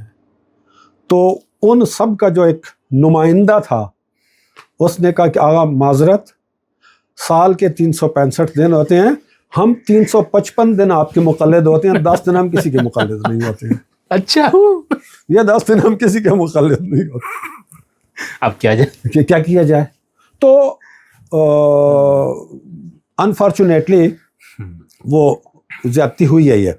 تو میں یہ کہہ رہا تھا کہ آپ سنی احادیث کا ذخیرہ دیکھ لیں، شیعہ احادیث کا ذخیرہ دیکھ لیں، دونوں کے اندر آپ کو ایسی خوبصورت حدیثیں، ایسی خوبصورت تعلیمات، ایسی خوبصورت حکمتیں ملیں گی جن کے بارے میں آپ کو سند بھی دیکھنے کی ضرورت نہیں ہے. اور مسلمانوں کو چاہیے کہ اب یہ کام کریں، فرقوں سے باہر نکلیں. بہت لڑ لیا اور لڑائی کا نتیجہ بھی دیکھ لیا. باہر نکلیں، ایک اصول بنا لیں کہ ہر وہ شخص جو اشہد اللہ الہ الا اللہ وحدہ لا شریک لہ و اشہد ان محمدً عبدہ و رسولہ کا اقرار کرتا ہے وہ ہمارا مسلمان بھائی ہے، چاہے وہ ناصبی کیوں نہ ہو۔ مسلمان تو ہے نا، ناصبی میں مسلمان تو ہے نا، آپ اس کو کافر تو نہیں کہتے، اچھا، ہاں کافر تو نہیں نا کہتے آپ اس کو حکم کفار والا نہیں ہے۔ یہ اب فقہی موشگافیاں کریں نا، ہاں ہم فقہی موشگافیوں میں آئیں، فقہی موشگافیوں میں آئیں تو پھر کوئی نہیں رہے تو گا۔ صرف وہ صرف ایک مولوی رہے گا، مسلمان رہے گا، اور کوئی بھی مسلمان نہیں رہے گا۔ وہ ایک کتاب تھی ابن انشا کی، اردو کی آخری کتاب، تو بس وہ مختلف کارٹونوں کے ذریعے سے انہوں نے اس میں بہت ساری چیزوں کو واضح کیا ہوا تھا۔ تو اس میں جناب وہ ایک کارٹون اور ایک چیز اس طرح کی تھی کہ ایک تنگ سا دائرہ ہے، اس دائرے کے اندر ایک مولوی صاحب کھڑے ہوئے ہیں اور خود مشکل سے اس دائرے کے اندر آ رہے ہیں، اور انہوں نے جناب ڈنڈا پکڑا ہوا ہے اور لوگوں نے نکل اسلام کے دائرے سے، نکل اسلام کے دائرے سے، نکل اسلام کے دائرے سے۔ تو اگر ہم یہ اپنے وہ کیا کہتے ہیں جو ہڈن سٹینڈرڈز ہیں ان کو رکھیں گے تو پھر اسی طرح سے بھگتتے رہیں گے، اسی طرح سے ذلیل ہوتے رہیں گے۔ آ جائیں سارے مسلمان، اشہد اللہ الہ الا اللہ وحدہ لا شریک لہ و اشہد ان محمدً عبدہ و رسولہ، جو شخص اس کا اقرار کرتا ہے وہ مسلمان ہے۔ اور پھر احادیث میں سے بھی شیعہ سنی سب ایک دوسرے کی احادیث سے استفادہ کریں، ایک دوسرے کے قریب آئیں گے، اور قرآن اور اہل بیت، قرآن اور حدیث رسول دونوں کے ذخیرے سے فائدہ اٹھائیں گے تو ہماری چیزیں بہت بہتر ہو جائیں گی۔